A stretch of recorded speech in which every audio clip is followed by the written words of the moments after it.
नमस्कार, news point लेकर हाजिर हूं मैं राजीव। इस समय देश का जो सियासी माहौल है दोस्तों, उसे अगर देखकर ये कहा जा सकता है कि 2024 में बीजेपी के लिए सत्ता में वापसी करना आसान नहीं होगा। बेशक बीजेपी राम मंदिर के उद्घाटन जैसी कुछ ऐसी रणनीतियों पर काम कर रही होगी जिससे सांप्रदायिक ध्रुवीकरण का माहौल बने और उसके लिए चुनाव में आसानी हो, मगर अब देश की जनता हिंदू मुस्लिम के फेर से बाहर निकल करके सीधा सीधा जो है वो कहें तो एक विकास का मुद्दा या उनके जो जन मुद्दे हैं उन सब पर बात करना चाहती है, उन सब पर वो आगे बढ़ना चाहती है। और जिस प्रकार हम देख रहे हैं कि बीजेपी अपने हिसाब से जो उसकी हिंदुत्व की राजनीति है, उस राजनीति से भी बीजेपी कहीं ना कहीं भटकती हुई नजर आ रही है। खैर, बीजेपी का भटकाव कहाँ है, किस दिशा में है, कैसे है, इस पर तो हम चर्चा करेंगे ही, लेकिन हम ये भी समझने की कोशिश करते हैं कि आज जब विपक्षी एकता की बात हो रही है तो क्यों बीजेपी के लोग, बीजेपी के बड़े बड़े नेता वो अलग अलग मसलों पे अलग अलग ढंग से अपनी बातें रख रहे हैं और खासकर विपक्ष पर हमलावर हो गए हैं। अभी कुछ दिन पहले आपने कोल्हापुर में जो एक सांप्रदायिक हिंसा का माहौल बना था, वहाँ पे आपने सुना होगा महाराष्ट्र के उप मुख्यमंत्री का एक बयान आया था आप लोगों के बीच।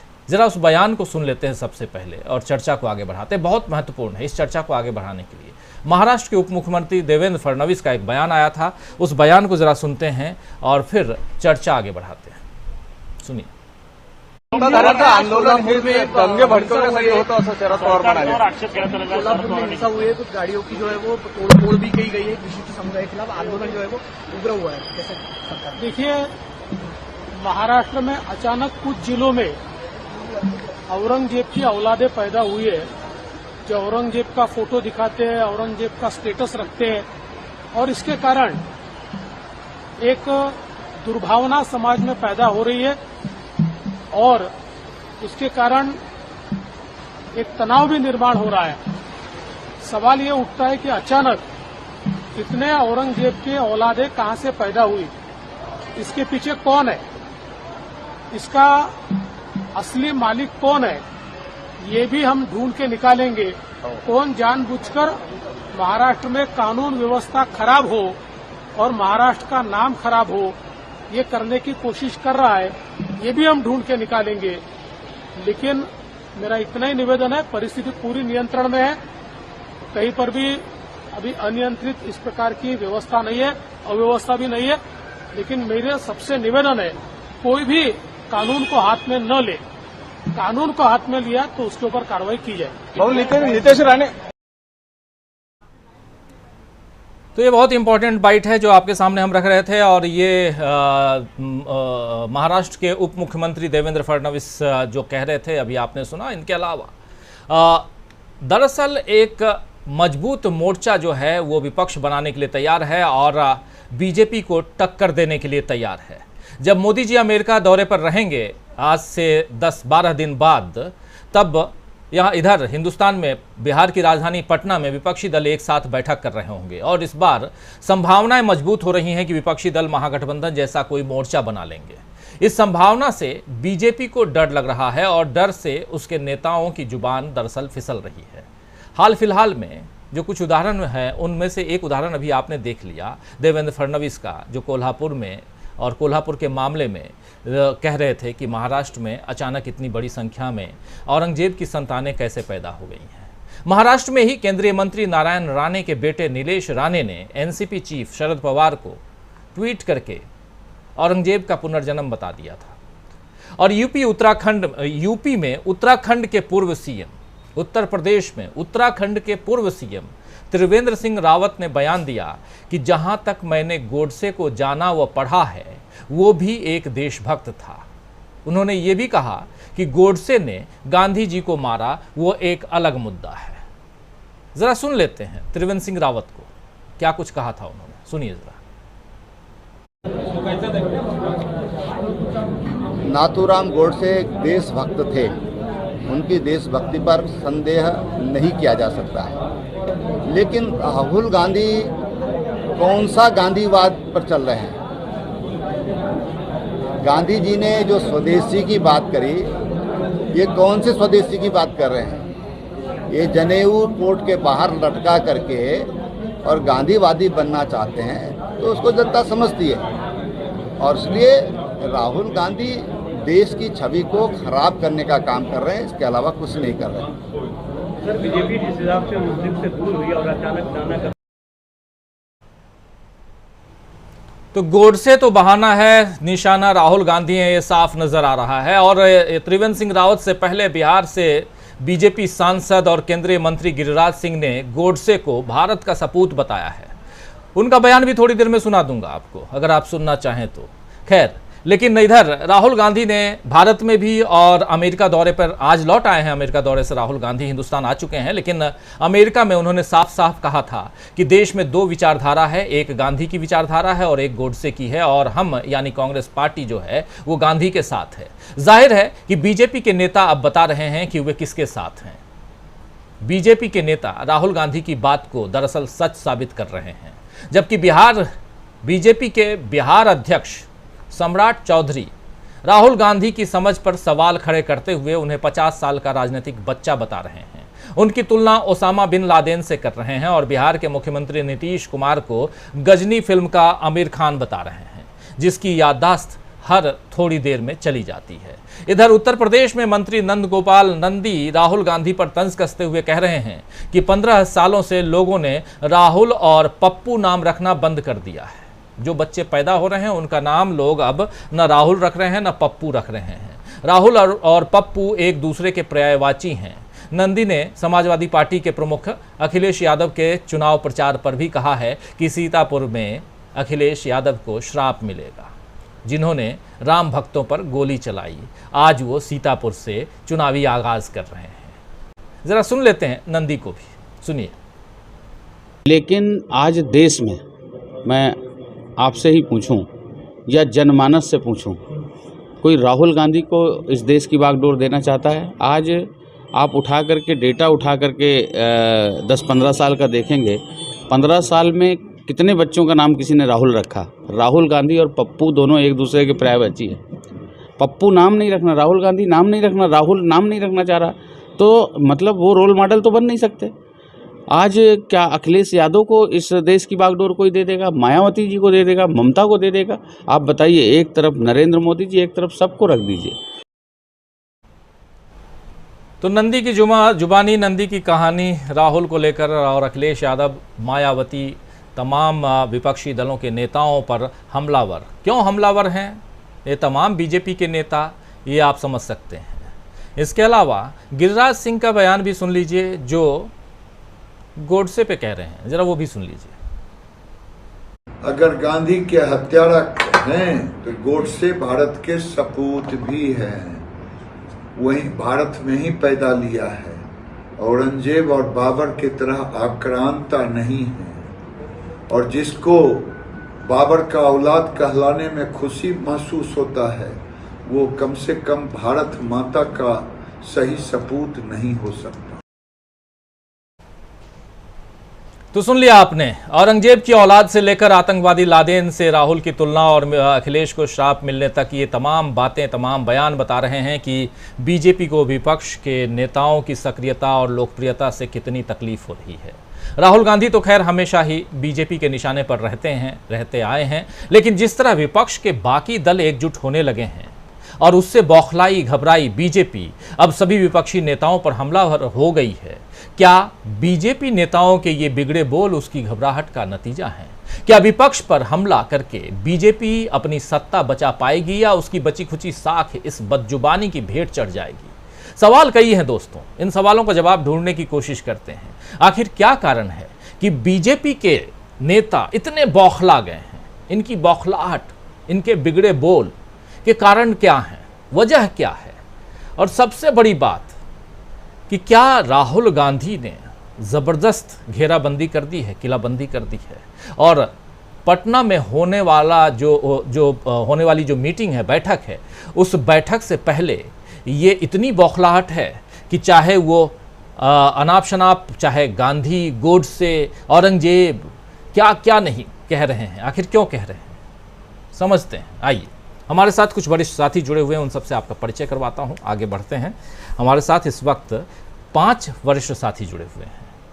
वरिष्ठ पत्रकार श्रवण गर्ग साहब हमारे साथ जुड़े हुए हैं। गर्ग साहब, आपका स्वागत करता हूं। हमारे साथ संजय कुमार सिंह जी जुड़े हुए हैं, हमारे साथ सुनील शुक्ला जी जुड़े हुए हैं, प्रशांत टंडन जी जुड़े हुए हैं और अमलेंदु उपाध्याय जी जुड़े हुए हैं। आप सबका स्वागत है, इस्तकबाल है इस कार्यक्रम में। और स्वागत इस्तकबाल आप तमाम दोस्त साथी शुभचिंतक आप सबका जो अब तक जुड़ चुके हैं, जुड़ने वाले हैं। वीकेंड है, आराम का दिन है, लेकिन गहमा गहमी, सियासी गहमा गहमी खूब है देश में। प्रधानमंत्री नरेंद्र मोदी की तैयारियां चल रही हैं। दोनों उधर अमेरिका के दोनों सदनों को जो संबोधित करेंगे वो, उसकी तैयारी भी चल रही होगी। अमेरिका में प्रधानमंत्री के विरोध की तैयारी भी चल रही है। अमेरिका से लौटकर राहुल गांधी हिंदुस्तान आ चुके हैं।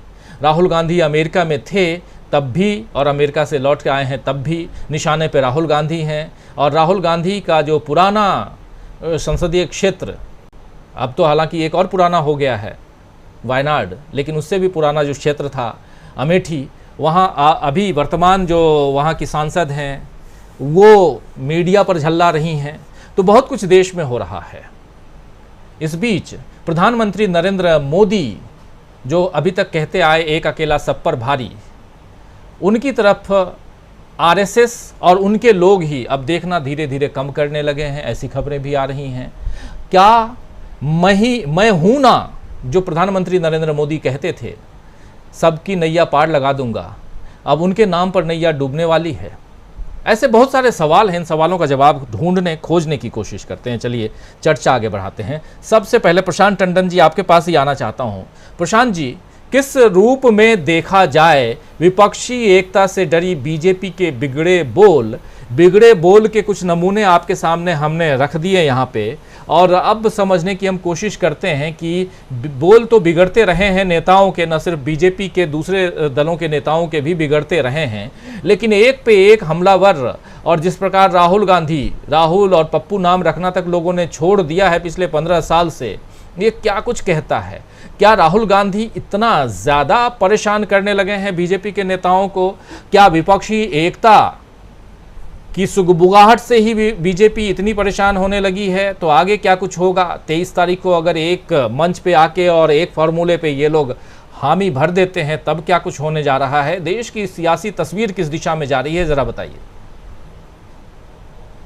देखिए, एक तो आपके सवाल का जवाब आज के फ्रंट पेज के इश्तिहार में मिलता है, जो मध्य प्रदेश के मुख्यमंत्री की तरफ से आया है। प्रियंका गांधी 12 तारीख को यानी परसों मध्य प्रदेश जा रही हैं, जबलपुर, और आज महिलाओं को केंद्र में रखकर शिवराज सिंह चौहान सरकार का एक विज्ञापन आया है लाडली स्कीम का कि 1000 रुपये कितने लोगों को, सबको वो कैश ट्रांसफ़र कर रहे हैं। तो ये रिएक्ट कर रहे हैं अब विपक्ष के लोगों से। ये उसका सबूत है कि ये अचानक जो रिपेयर करने की जो बात हो रही है कि कहीं कुछ गड़बड़ हो रहा है उसको ठीक करो, और प्रियंका गांधी आ रही तो महिलाओं को अलग से कोई एक हम स्कीम घोषित कर दें और उसमें कैश ट्रांसफ़र कर दें। एक तो ये बात। दूसरी बात देखिए, राहुल गांधी ने एक 2-3 ऐसी बड़ी बातें कह दी हैं जो धीमे धीमे समाज में गहरा उसका असर होना शुरू होगा। जो वो बात कह रहे हैं बार बार रियर व्यू मिरर की। अब आप देखिए, गोडसे को लेकर, कोई औरंगजेब, कोई गोडसे, ये सारा रियर व्यू मिरर की कहानी है। भविष्य के भारत की कोई बात नहीं कर रहा है। और नरेंद्र मोदी को प्रधानमंत्री बनाने में उस बहुत बड़े युवा वर्ग की भूमिका है जो एस्पिरेशनल पॉपुलेशन है हमारी, जिसके पास सपने हैं, जो भविष्य का भारत देखना चाहता था और उसमें अपना भविष्य उज्जवल देखना चाहता था। उसको आप सिंगल दे रहे हैं, उसको आप गोडसे बता रहे हैं, जो आज़ाद भारत का पहला आतंकवादी था, जिसने फादर ऑफ नेशन को की हत्या की, उसको आप महापुरुष बता रहे हैं। इनकी एक सांसद भी बता चुकी हैं, अब मंत्री बता रहे हैं कि वो सपूत था, गिरिराज सिंह ने कहा। तो ये सारा कुछ जो है वो रोज ये लोग राहुल गांधी को सच साबित करेंगे और धीमे धीमे ये बात बैठती जाएगी कि नहीं, ये रियर व्यू मिरर वाले ही हैं, ये पीछे देखकर ही गाड़ी चलाएंगे, पीछे वाले शीशे में ही देखते रहेंगे, ये रोज साबित करेंगे। आज के 3-4 बयान जितने आपने बताए वो सारा का सारा रियर व्यू मिरर की कहानी है, पीछे दिखाने वाले शीशे की तरफ देखने वाली बात है।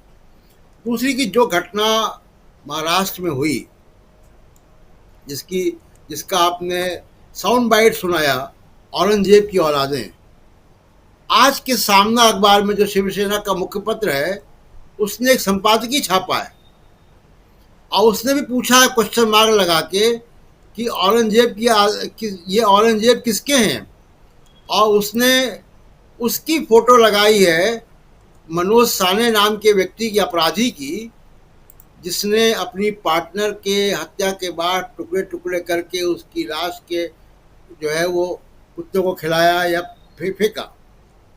उसकी फोटो लगाकर शिवसेना ने ये पूछा है कि ये औरंगजेब किसके हैं। तो बहुत कुछ जो है, ये जितना भी बोलेंगे तो विपक्ष इस वक्त जो है वो हमलावर है और विपक्ष जो है वो बहुत कमर कस के जो है वो 2024 की तैयारी कर रहा है। आप देखिए कि 23 तारीख को मीटिंग है पटना में जी जी, और उस 23 तारीख की मीटिंग के पहले आज देखिए कि बड़े परिवर्तन हो गए एनसीपी में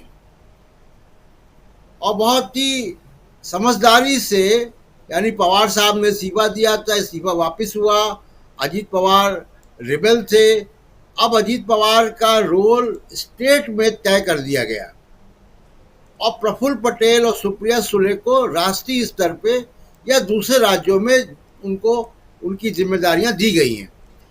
इस तरीके से तमाम विपक्षी पार्टियां अपने आप को रीएडजस्ट कर रही हैं और मेरे ख्याल से 23 तारीख से पहले और भी इसमें हमको चीज़ें देखने को मिलेंगी। 2-3 चीज़ें राजीव जी मैं रेखांकित करना चाहता हूँ, क्योंकि विपक्ष की मीटिंग हो रही है, 2024 की उल्टी गिनती शुरू हो चुकी है कर्नाटका के बाद।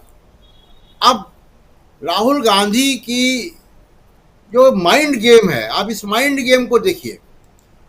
मध्य प्रदेश में राहुल गांधी ने बयान दिया 150 सीटें आएंगी हमारी, संभव है, लेकिन शिवराज सिंह चौहान ने क्या बयान दिया, 200 सीटें आएंगी। अब 200 सीटें आना संभव नहीं है, जुमलेबाजी है। तो राहुल गांधी ने 150 सीटें कहीं, ये मान के चल कि कहीं कि ये उससे ज़्यादा बड़ी संख्या लेकर आएंगे। उससे बड़ी संख्या प्रैक्टिकल नहीं है, कोई विश्वास नहीं मानेगा जी। मैं भाजपा के अंदर वहाँ पे अंतर्कलह जितनी मची हुई है मध्य प्रदेश में, उसकी बात नहीं कर रहा हूँ। दूसरी बात उन्होंने की रियर व्यू मिरर की, राहुल गांधी ने रोज साबित कर रहे हैं रियर व्यू मिरर, पीछे देखने वाला शीशा। तीसरी बात उन्होंने की कि नरेंद्र मोदी भगवान से भी ज़्यादा ज्ञानी है। अब देखिए कि उनके जो भाषण का, आप कोई भी मोदी साहब का कोई भाषण आप निकाल लें, उस भाषण में रियर व्यू मिरर और भगवान से भी ज्ञानी या सर्वज्ञानी जो है, ये 2 चीज़ें हटा दें तो आप देखिए कि उनका भाषण बचेगा क्या। तो ये बड़ी मुश्किल है। अभी आगे वक्त आएगा, अमेरिका में जा रहे हैं, वहाँ पे ज्वाइंट सेशन में बोलना है, वो क्या बोलते हैं। मुझे लगता है कि इसका असर मोदी साहब के भाषणों पे रहेगा। तीसरी की रोज अखबारों में और मीडिया में और आप जैसे शोज में अपोजिशन की एकता की बातें रोज छप रही हैं। अब इसका शोर मच चुका है। ये लगातार एक मनोवैज्ञानिक प्रभाव बीजेपी के ऊपर डाल रहा है और उसी वजह से वो ढूंढ के कि जो छूट गया है, चंद्रबाबू नायडू से बात कर लो, कोई 20 साल पहले बीजेपी में तमिलनाडु में छोड़ गया था, उसको वापस ले आओ।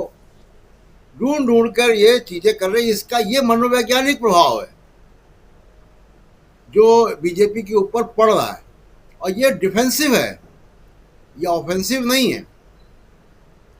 अब आप देखिए कि कर्नाटका के इलेक्शन के बाद तो मोराल थोड़ा डाउन था ही।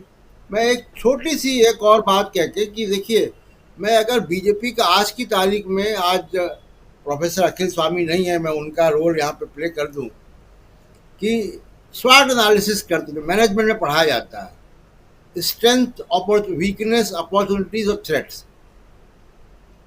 बीजेपी की सबसे बड़ी स्ट्रेंथ क्या है? मनी। 4 M है: मनी, मीडिया, मसल, सरकारी मशीनरी और मोदी। अब इसमें मनी उनके पास जरूर है, मीडिया का एक बड़ा हिस्सा उनके साथ रहेगा, लेकिन मोदी साहब का करिश्मा कर्नाटक से उस पे बादल घिरना शुरू हो गए हैं। वो वाले बादल नहीं जिसमें रडार नहीं काम करता, ये दूसरे बादल हैं। तो दूसरा कि मसल, जो ब्यूरोक्रेसी है, जो पूरा निज़ाम है, ईडी, सीबीआई, अब इसका एक तो पहली बार डर खत्म हो गया, और दूसरा कि इसका भी अब अपोजिशन रिएक्ट करता है इसको लेकर, और उसके अंदर भी बहुत सारी अब फॉल्ट लाइंस पैदा हो रही हैं। दूसरा, आप उनकी वीकनेसेस देखिए, आप तो एंटी इनकम्बेंसी है, G20 में जो डिलीवर करना था वो नहीं कर पाए, चाइना को लेके बहुत दुविधा है, इकोनॉमिक फ्रंट पे बेरोजगारी पे फेलियर है, महंगाई पे फेलियर है, महंगाई रोकने पे। तो इस तरीके से अगर आप इनकी स्वॉट एनालिसिस करेंगे तो आप देखिएगा कि इनकी जो थ्रेट्स हैं वो इनकी स्ट्रेंथ और वीकनेस से ज़्यादा बड़ी हैं। जैसे कि एनडीए दोबारा अब नहीं खड़ा हो सकता, शिवसेना निकल गई, नीतीश कुमार निकल गए, अकाली दल पता नहीं आएगा कि नहीं आएगा, और आएगा तो कितना प्रभावशाली होगा। पंजाब में, पंजाब के बाहर अकाली दल की वो मौजूदगी नहीं है। हरियाणा में प्रॉब्लम चल रही है, एकनाथ शिंदे की शिवसेना रिसोर्ट में बनी है, चुनाव लड़के नहीं बनी है। वो चुनाव में कैसा करेंगे उनको खुद नहीं पता है, लेकिन सीटें वो 22-23 मांग रहे हैं इनसे। तो एनडीए को लेकर बहुत परेशानी है इनको। और उसके बाद आप देखिए कि चाइना, और जैसा सपोर्ट बुद्धिजीवियों का 2014 के पहले, पब्लिक इंटेलेक्चुअल्स का, बुद्धिजीवियों का, पश्चिमी देशों का मोदी साहब को मिल गया था, वो अब नहीं मिल रहा है। मैं पहले भी कह चुका हूं कि कॉरपोरेट भी अडानी के मामले पे नहीं बोलता, कोई इंडस्ट्री चैम्बर भी नहीं बोलता। अब कोई मोदी साहब को कोई कॉरपोरेट विजनरी नेता नहीं बता रहा है। तो ये एक जो है कुल मिला के जो सिनेरियो है वो बहुत मुश्किल है बीजेपी की आगे की यात्रा 2024 के लिए। राजीव जी, 2024 की यात्रा बीजेपी की मुश्किल है, लेकिन उससे पहले विपक्षी एकता क्यों मुश्किल है? तो विपक्षी एकता सामने है, और विपक्षी एकता की एक नई तस्वीर सामने आएगी 23 तारीख को पटना में जब ये मीटिंग होगी तब। लेकिन उससे पहले क्या कारण है कि बीजेपी के नेता हमलावर हो गए हैं? तमाम अलग अलग नेता जो हैं वो लगातार विपक्षी नेताओं पे, राहुल गांधी पर तो वार करते ही थे, विपक्षी नेताओं पर भी वार कर रहे हैं और अनाप शनाप बातें कर रहे हैं। अनाप शनाप अच्छा वर्ड नहीं है, लेकिन यहाँ बोलना इसलिए ज़रूरी है क्योंकि आप रियर व्यू मिरर पे चले जा रहे हैं, आप औरंगजेब की औलादों को खोजने लग रहे हैं, तो फिर अनाप शनाप तक तो आना ही पड़ेगा। थोड़ा शब्द तो ऐसे शब्दों का इस्तेमाल यहाँ करना ही होगा कि क्या कर रहे हैं, क्या कह रहे हैं सियासी दल के नेता। आना चाहता हूँ सुनील शुक्ला जी आपके पास, आपसे समझना चाहता हूँ सुनील जी कि आखिर ऐसा क्यों हो रहा है, क्या इतनी घबराहट क्यों? 2019 की तरह ये 2023-24 क्यों नहीं दिखाई दे रहा है? क्यों वो आत्मविश्वास खत्म हो गया है बीजेपी का? क्यों अभी तो कोई भी तस्वीर सामने नहीं है? विपक्षी दल सामने आएंगे कि नहीं आएंगे? विपक्षी एकता होगी भी कि नहीं होगी? अभी थोड़े दिन पहले तो कह रहे थे कि 2019 में सब गलबहियां करते हुए कर्नाटक में नजर आए थे, और 2019 के जनवरी में, और उसके बाद आप देखिए कि 2019 में हमने सुपड़ा साफ कर दिया विपक्षी दलों का, कांग्रेस 55 पे सिमट गई थी। लेकिन आज इतनी जल्दी? अभी हमारे साथ श्रवण गर्ग साहब हैं, उनके पास जब आऊँगा तो वो मध्य प्रदेश की तस्वीर भी हम सबके बीच रखेंगे कि वहाँ क्या कुछ चल रहा है। लेकिन उससे पहले ही मध्य प्रदेश, छत्तीसगढ़, राजस्थान, तेलंगाना, सब में हार की सुगबुगाहट या हार का डर सामने दिखाई देने लगा है क्या बीजेपी को? इसलिए इतनी परेशानी है, क्या कारण हो सकता है सुनील जी? धन्यवाद राजीव जी। जब आपके मन में असुरक्षा के भाव ज्यादा प्रबल हो जाते हैं तो आप हनुमान चालीसा का पाठ करने लगते हैं, तो वही हो रहा है। ये 2024 क्यों जा रहा है? 2023 देख लीजिए ना, इस साल भी किसी भी राजनीतिक विश्लेषक से बात कीजिए, कोई आपको कहता हुआ मिलेगा कि क्या छत्तीसगढ़ में आप चुनाव जीत रहे हैं, मेरे सत्तारूढ़ जो भारतीय जनता पार्टी में चुनाव जीत रही है? अभी तक हमको तो कोई नहीं मिला। वहाँ के रहने वाले नागरिकों से भी जिससे बहन ने बात की, वो कह रहे हैं कि भूपेश बघेल के सामने कोई चुनौती नहीं। श्रवण गर्ग जी आपको बताएंगे कि मध्य प्रदेश में क्या स्थिति है। मध्य प्रदेश की स्थिति है कि जिस गुटबंदी के लिए कांग्रेस जानी जाती थी, उससे ज्यादा गुटबंदी आज बीजेपी में है। आज की स्थिति है कि चुनाव सिर पे है और आप एक कार्यक्रम की घोषणा कर रहे हैं, पहले पन्ने पर विज्ञापन छाप रहे हैं और पैसा ट्रांसफर करने का की बात आप कर रहे हैं। और जो मैंने और आप जो आपसी संघर्ष है आपके सामने है। राजस्थान में आप इंतजार कर रहे हैं कि अशोक गहलोत और सचिन पायलट के बीच में झगड़े हों। आपकी अपनी ताकत कितनी है इसकी बात ही आप नहीं कर रहे हैं। और अगर आपके पास आप सत्तारूढ़ दल विपक्षी भाषा नहीं बोल सकता है ना। सत्तारूढ़ दल की बात तभी जनता सुनती है जब वो अपनी उपलब्धियों की बात करे। आज राहुल गांधी की अगर आप आलोचना करेंगे तो उसको जनता नहीं सुनेगी, क्योंकि आलोचना करने का अधिकार राहुल गांधी के पास है। आपको अपनी उपलब्धियां बतानी है कि पिछले 9 सालों में या जो 10 साल आपके पूरे होंगे, इन 10 सालों में जो आपने नया भारत बनाने का सपना हमको दिखाया था, उस सपने को पूरा करने के लिए आप कितने कदम आगे चले। राहुल गांधी जो आरोप लगा रहे हैं कि देश बर्बाद हो रहा है, देश में जो सामाजिक समरसता है वो खत्म हो रही है, संवैधानिक ढांचा टूट रहा है, लोकतांत्रिक संस्थाएं कमजोर हो रही हैं, अर्थव्यवस्था हमारी कमजोर हो रही है, राष्ट्रीय सुरक्षा, हमारी सरहदें जो है वो सुरक्षित नहीं है, दुनिया के पैमाने पर हमारी शिक्षा लेदर है। जो ये आरोप लगा रहे हैं राहुल गांधी, इन चीजों का आपको जवाब देना है कि जो बात कर रहे हैं वो गलत है या सही है। और अगर आप इन बातों का, इन आरोपों का जवाब नहीं देते हैं और आप इन्हीं नेताओं के ऊपर, विपक्षी नेताओं पर आरोप लगाते हैं, यानी मैसेंजर के ऊपर आप हमला करते हैं, तो आपको कोई गंभीरता से नहीं लेगा। तो आप मैंने बिहार के ही लोग, ये जो मंत्री जी हैं आपके, उनको कितना गंभीरता से लेते हैं, आप बेगूसराय में जाके के इसकी जानकारी कर लीजिए। आप सुना रहे थे सम्मानित नंद गोपाल नंदी जी को। नंद गोपाल नंदी जी अभी मुश्किल से 1 महीना पहले कह रहे थे कि बिना मुझसे पूछे कुछ लोगों को पार्टी में उप मुख्यमंत्री ने शामिल करा लिया, हमको जानकारी तक नहीं दी गई। इनकी पत्नी को इस बार का मेयर का टिकट नहीं मिला। अगर ये सवाल पैदा कर रहे नंदी जी कितने गंभीर नेता हैं, या तो आप किसी व्यक्ति से आप पूछ लीजिए। सवाल यह है ना कि आपके पास कहने के लिए क्या है।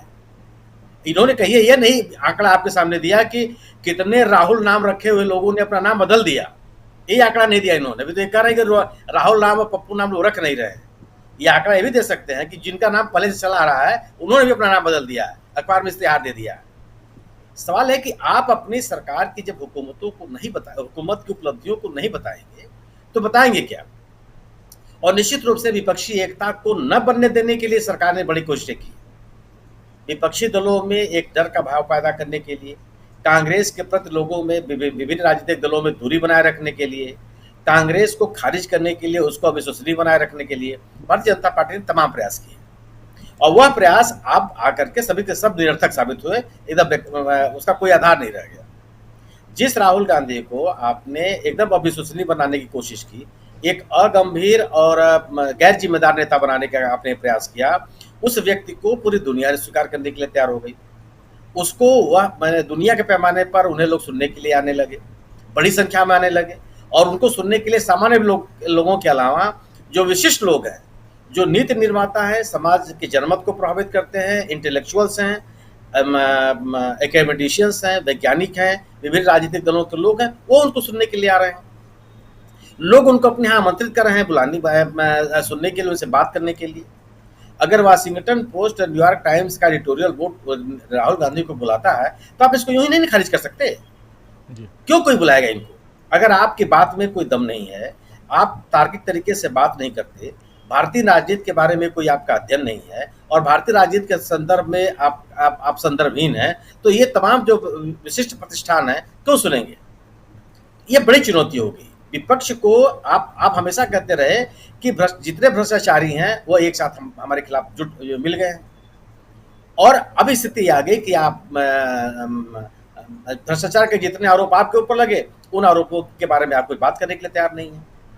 जिन कार्यक्रमों, नीतियों, योजनाओं को आपने लागू किया उनके बारे में आप बात करने के लिए तैयार नहीं है। आपने बड़े जोर शोर से नोटबंदी लागू की, आप उसे बात ही नहीं करते। आज आपने बड़े जोर शोर से आपने जीएसटी लागू किया, आप उस पर आप बात ही नहीं करते। आपने कहा था कि मुख्यमंत्री रहते हुए कि भारत सरकार राज्यों के हितों की अवहेलना करती है और संघीय ढांचे पर हमला करती है। आज जब आपके ऊपर आरोप लग रहे हैं तो आप उससे बात करने के लिए तैयार नहीं है।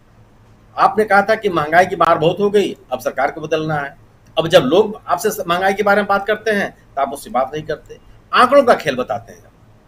आप कहते हैं कि हम 5वीं अर्थव्यवस्था हो गए। बिल्कुल हो गए साहब, हो गए होंगे आप, आंकड़ों में आप हो गए होंगे, कोई समस्या नहीं है। आपका जो पूंजी का निवेश है या टर्नओवर ज्यादा हो गया होगा, लेकिन 5वीं अर्थव्यवस्था होने का जो लाभ आम आदमी को मिलना चाहिए था उसकी बात क्यों नहीं करते हैं आप? कि लोगों के जीवन में कितना परिवर्तन आया, लोगों की क्रय शक्ति कितनी बढ़ गई, लोगों का जीवन कितना गुणात्मक हो गया, जो सेवाएं थी, शिक्षा थी, स्वास्थ्य जैसी चीजें थी, वह कितनी सर्वसुलभ हो गई, व्यापार में लोगों की कितनी हिस्सेदारी बढ़ गई। आप 5वीं अर्थव्यवस्था की बात करते हैं, राहुल गांधी कहते हैं कि पूंजी का केंद्रीकरण हो रहा है। कुछ परिवार, कुछ लोग हैं जिनके पास पूंजी केंद्रित हो रही है और ये समाज के हित में नहीं है। आप इस पर जवाब देने के लिए तैयार नहीं है। और विपक्षी एकता मजबूत होती चली जा रही है। जिस विपक्षी दलों को आपने अलग अलग करने की कोशिश की, आप हमेशा बताते रहे कि इस कांग्रेस ने फला राजनीतिक दल के साथ क्या व्यवहार किया था। आप ये बताते रहे कि यूपीए के दौरान किस राजनीतिक दल के साथ कांग्रेस ने कौन सा व्यवहार किया। आप ये बताते रहे कि अतीत में कांग्रेस ने किस तरीके से सरकारें गिराई लोग। और इन बातों के आधार पर आप जो राजनीतिक दूरी बनाने की कोशिश की, वो सभी के सभी कोशिशें आपकी विफल हो गई। और अगर आपके सामने मुद्दे खड़े हो गए तो सत्ता के सामने बड़ी चुनौती खड़ी हो गई, और ऐसे मुद्दे जिनका जवाब नहीं, उन मुद्दों को खड़ा करने वाले राजनीतिक दलों में एकता आ गई तो सत्तारूढ़ दल के सामने बड़ी चुनौती पैदा हो गई। क्योंकि इन राजनीतिक दलों ने विपक्ष के मतों में बंटवारे को रोकने का प्रयास कर लिया। और यह तथ्य है कि बीजेपी की तुलना में विपक्षी दलों को मिलने वाले वोटों की संख्या ज्यादा है। और चुनाव के पहले अगर इन्होंने इतनी कोशिश शुरू कर दी तो आप ये समझिए कि इसका संदेश नीचे तक जाए, कार्यकर्ताओं के बीच तक जाए। और ये दिख रहा है। आप देखिए ना कि जो महिला पहलवानों के मामले में इन्होंने एक रास्ता अख्तियार किया कि इसको लिंगरान करो। परिणाम क्या हुआ कि जो जाट प्रभावित जिले हैं उत्तर प्रदेश में, उन जाट प्रभावित जिलों में स्थानीय निकाय चुनाव के दौरान भारतीय जनता पार्टी की क्या दुर्गति हुई। और ये जाट प्रभावित जिले ऐसे नहीं जो कि सामान्य जिले हैं। उन जिलों से 3 जाट प्रमुख भारतीय जनता पार्टी के 3 प्रमुख नेता आते हैं। जैसे भारतीय जनता पार्टी के प्रदेश अध्यक्ष जी हैं भूपेंद्र सिंह जी, संजीव बालियान जी, और दूसरे नेता उनका ये सतपाल सिंह साहब बागपत से। और इनके प्रभाव वाले जिलों में, तीनों के तीनों जिलों में स्थानीय निकाय चुनाव में भारतीय जनता पार्टी की दुर्दशा हो गई। आप कहिए, आप कहते रहिए 17 के 17 नगर निगम जीती, नगर पंचायतों में, नगर पालिकाओं में क्या स्थिति आपकी हो गई। और इन जाट प्रभावित इलाकों में गोया कि जो आप दे रहे हैं, जो आपकी राजनीतिक शैली दिखाई पड़ रही है, उसका आक्रोश भी दिखने लगा। और यह आक्रोश सामान्य नहीं है। अगर आप महिलाओं के साथ आपका व्यवहार है तो आपको दिखाई पड़ेगा, और ये दिखाई पड़ा कर्नाटक के चुनाव में भी आपको दिखाई पड़ा। बड़े पैमाने पर महिलाएं वोट देने के लिए निकली और आपके जितने भी नैरेटिव्स थे उसको खारिज कर दिया। गोया के विपक्ष के द्वारा उठाए हुए मुद्दे गंभीर हैं। उन मुद्दों को उठाने के लिए विपक्षी एकता सामने आ रही है, और विपक्षी भारतीय जनता पार्टी विरोधी मतों के बीच में बंटवारे को रोकने के लिए राजनीतिक दलों की एक गंभीर कोशिश है। ये तमाम सवाल ऐसे मुद्दे हैं जिससे भारतीय जनता पार्टी में बेचैनी स्वाभाविक सी है, क्योंकि इसका जवाब इनके पास कुछ भी नहीं है। और जो इनको काउंटर करने के लिए इनको अविश्वसनीय बनाने के लिए, जनमानस के बीच से इसकी चर्चा हटाने के लिए जो कोशिशें इनकी होती हैं वो सब के सब खारिज हो चुकी है। इसलिए अभी ये बिगड़े बोल है और ये बेचैनी है। जी बिल्कुल। इस बीच अमित शाह जो देश के गृह मंत्री हैं, उन्होंने आज भाजपा के 9 साल पूरे होने पे गुजरात के पाटन में एक रैली को संबोधित किया है। 9 साल पूरे होने पे भाजपा अलग अलग रैलियां कर रही है, अलग अलग ढंग से इस जश्न को मना रही है देश भर में, और उसके नेता अपने काम को, 9 साल के काम को भी लोगों के बीच पहुंचाने की कोशिश कर रहे हैं, क्योंकि 2024 का चुनाव सामने है। तो उन्होंने सीधा इस रैली में हमला किया राहुल गांधी के ऊपर। संजय जी, आपके पास आऊँगा, लेकिन ये बयान थोड़ा सा आप लोगों के बीच रखना चाहता हूँ। अमित शाह ने साफ साफ कहा है कि किसी भी देशभक्त व्यक्ति को भारतीय राजनीति पर भारत के भीतर चर्चा करनी चाहिए। विदेश जाकर भारत की राजनीति पर चर्चा करना और देश की आलोचना करना किसी भी पार्टी के नेता को शोभा नहीं देता। राहुल बाबा, याद रखिए, देश की जनता ध्यान से देख रही है। राहुल बाबा गर्मियों से बचने के लिए छुट्टियां मनाने विदेश जा रहे हैं। वो विदेश में देश की आलोचना करते हैं। मैं राहुल गांधी को सलाह देना चाहूँगा कि वो अपने पूर्वजों से सीखें। आपने नए संसद भवन और वहाँ तमिलनाडु के ऐतिहासिक राजदंड यानी सेंगोल की स्थापना का विरोध किया। सेंगोल को जवाहरलाल नेहरू द्वारा स्थापित किया जाना था, मोदी ऐसा कर रहे हैं। उन्होंने नहीं किया, इसलिए मोदी ऐसा कर रहे हैं, क्योंकि नेहरू ने ऐसा नहीं किया। ऐसे में आप यानी राहुल गांधी विरोध क्यों कर रहे हैं? ये भाषण लंबा चौड़ा भाषण है, लेकिन उसका कुछ अंश आप लोगों के सामने रख रहा था। आज अभी थोड़ी देर पहले ये भाषण समाप्त हुआ है। देश के गृह मंत्री अमित शाह भी राहुल गांधी पर हमलावर हैं। यानी आप देखिए संजय जी कि पिछले 10 दिन से निकालिए, अगर सियासी एनालिसिस निकालिए कि सबसे ज़्यादा कौन चर्चा में रहा और किसके बयान और किस पर बयान दिए गए, पलटवार जिसको कहते हैं, तो वो राहुल गांधी है। क्या राहुल गांधी 2024 में या 2024 से पहले भाजपा के लिए इतना बड़ा एक कहें तो रोड़ा बन के सामने आ गए हैं, एक बहुत बड़ी ताकत के रूप में उभर के सामने आ गए हैं कि भाजपा अपने जश्न के मौके पे भी राहुल गांधी को ही याद कर रही है, और विपक्षी एकता की बात तो हम कर ही रहे हैं। संजय जी,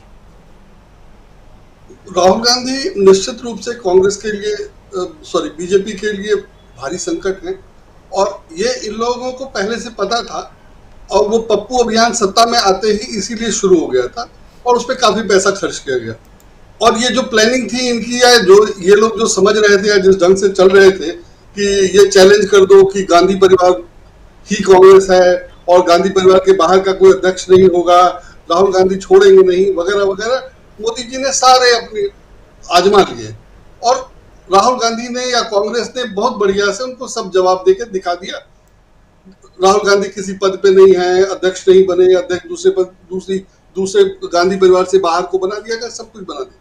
तो जाहिर है उनके लिए हताशा तो स्वाभाविक है, और उनके पास उन्होंने इससे आगे सोचा ही नहीं था, उन्हें ये उम्मीद ही नहीं थी। अगर आदमी कुछ प्लान करता है या एक रणनीति बनाता है, तो हालांकि मुझे नहीं लगता कि ये लोग इतने एफिशिएंट और इतना प्लान काम करते हैं, फिर भी एक आदमी सोचता है कि हाँ प्लान ए फेल होगा तो प्लान बी वगैरह वगैरह। तो इनके पास ये सब कुछ था ही नहीं। वो इनएफिशिएंसी भी हो सकती है, और ये भी संभव है कि इन्होंने सोचा ही नहीं हो कि कांग्रेस का अध्यक्ष कोई गांधी परिवार से बाहर का हो जाएगा, या राहुल गांधी कांग्रेस में कोई पद नहीं लेकर भी इनके लिए चुनौती बन सकेंगे। इन लोगों को लग रहा था कि अगर राहुल गांधी कांग्रेस में रहेंगे ही नहीं तो चुनौती कैसे होगी, लेकिन ये सब हो रहा है, तो इनकी पूरी रणनीति जो थी वो गड़बड़ा गई है। ये उसकी घबराहट, और घबराहट इसलिए है कि सत्ता मिली इतने साल बाद, इतनी मुश्किल से, इतनी मैंने नंगाई के बाद, मैं तो उसको सिर्फ नंगाई कहता हूँ, झूठ बोलना, गलत सलत और सब करके आपको कैसे कैसे सत्ता मिली, और आप उससे जो कर पाए, पैसा कमाने और पैसा जमा करके बीजेपी के हेडक्वार्टर और दूसरे मुख्यालय बना, राज्यों में और शहरों में मुख्यालय बना लेने के अलावा पॉलिटिकली इन्होंने बीजेपी को मजबूत करने का कुछ काम नहीं किया। ना 2-4 नेता ऐसे खड़े कर पाए जो लगे कि हाँ ये नहीं तो ये नहीं तो ये।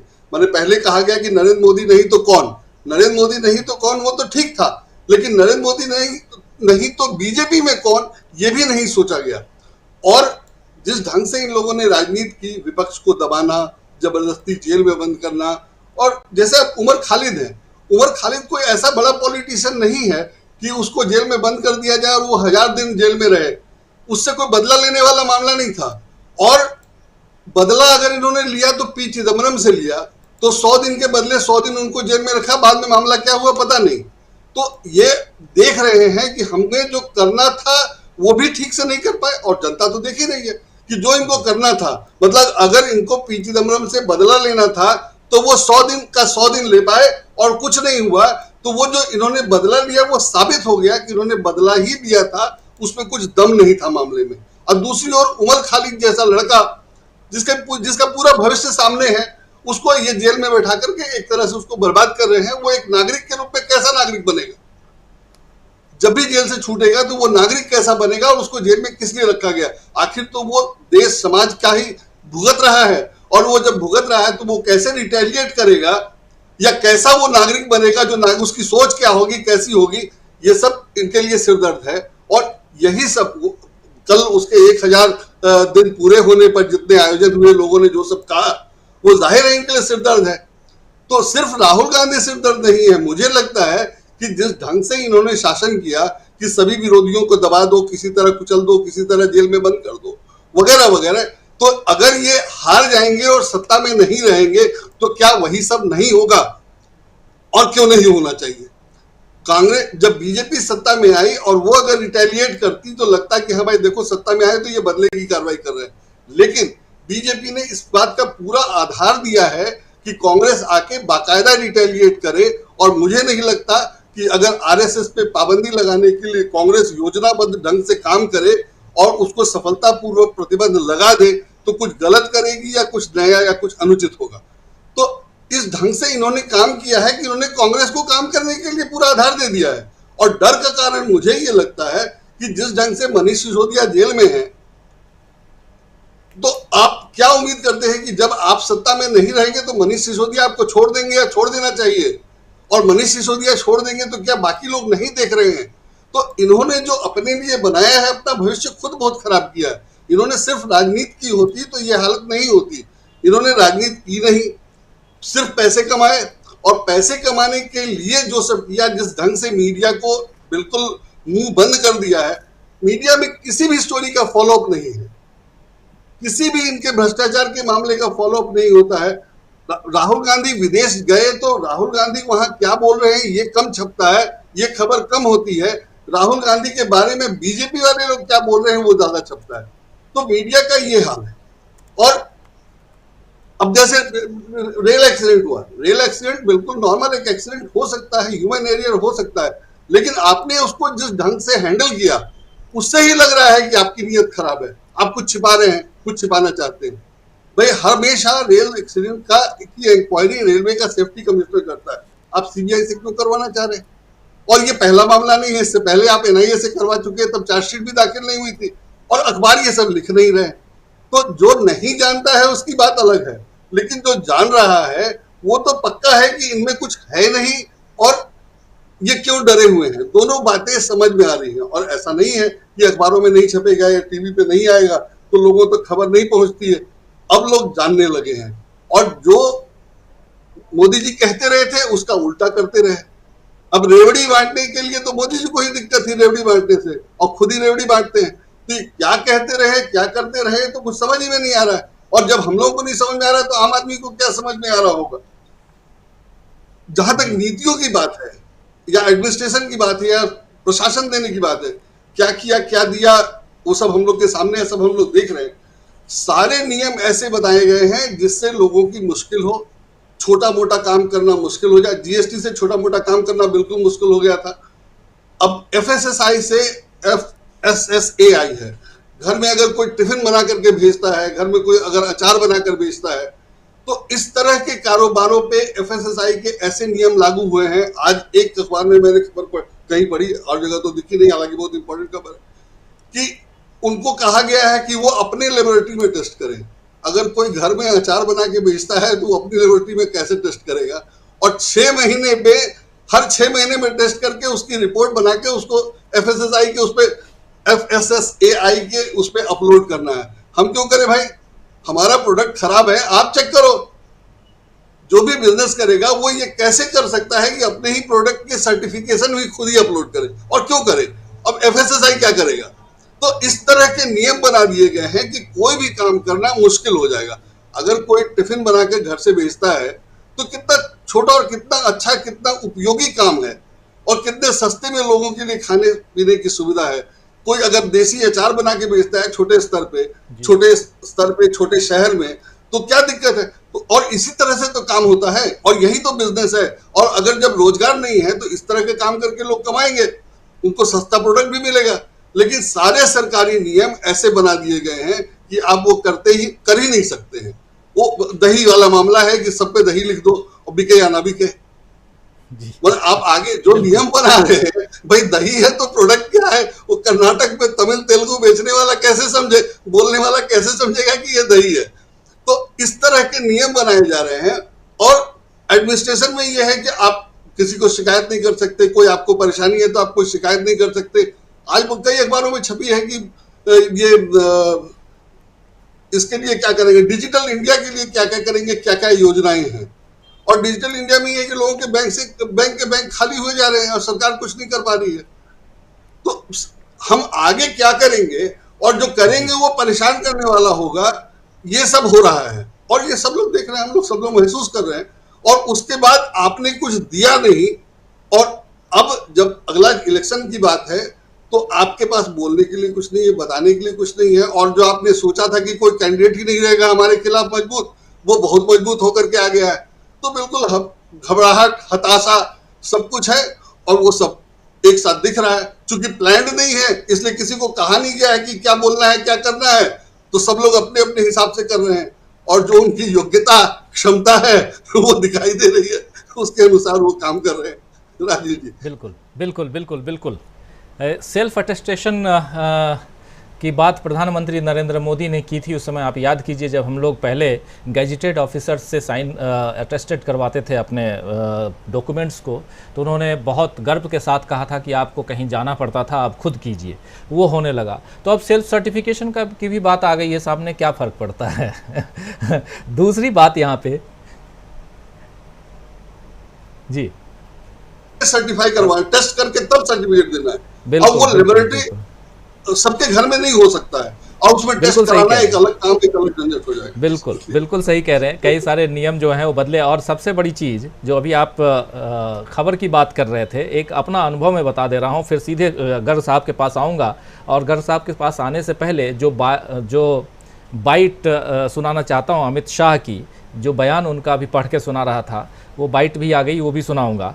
लेकिन हम लोग अपने अखबार के लिए और इस DB लाइव के लिए कुछ एजेंसीज़ जो है वो करते हैं, सब्सक्राइब करते हैं। अखबारों के लिए तो कंपलसरी है, गर्ग साहब को भी, आप सबको पता है। तो एक एजेंसी है जो राहुल गांधी की नेगेटिव खबर हो तभी देती है, वरना नहीं देती। कांग्रेस की नेगेटिव खबर हो तभी देगी, वरना नहीं देगी। एक दिन उनके संपादक से मेरी लड़ाई हो गई। मैंने 2 बार 3 बार मैंने चिट्ठी लिखी गर्ग साहब उनको, और मैं बोला भाई कम से कम खबर है, आप एजेंसी हो, हम आपको सब्सक्राइब करते हैं, हमको खबर तो चाहिए कि राहुल गांधी गए अमेरिका, गए हैं, कब पहुंचे हैं, क्या है, क्या एंगेजमेंट है, ये खबर तो बताओ। तो ये भी नहीं है। इतना ज़्यादा एजेंसीज में, अखबार, मीडिया, टेलीविज़न जो कर रहे हैं वो तो ठीक है, लेकिन हम उसके लिए पैसे देते हैं, सब्सक्राइब करते हैं। उसके बाद वहाँ भी ये लोग किस ढंग से धांधली कर रहे हैं एक तरफा, उसका नमूना है आपके सामने रख रहा था। आइए ज़रा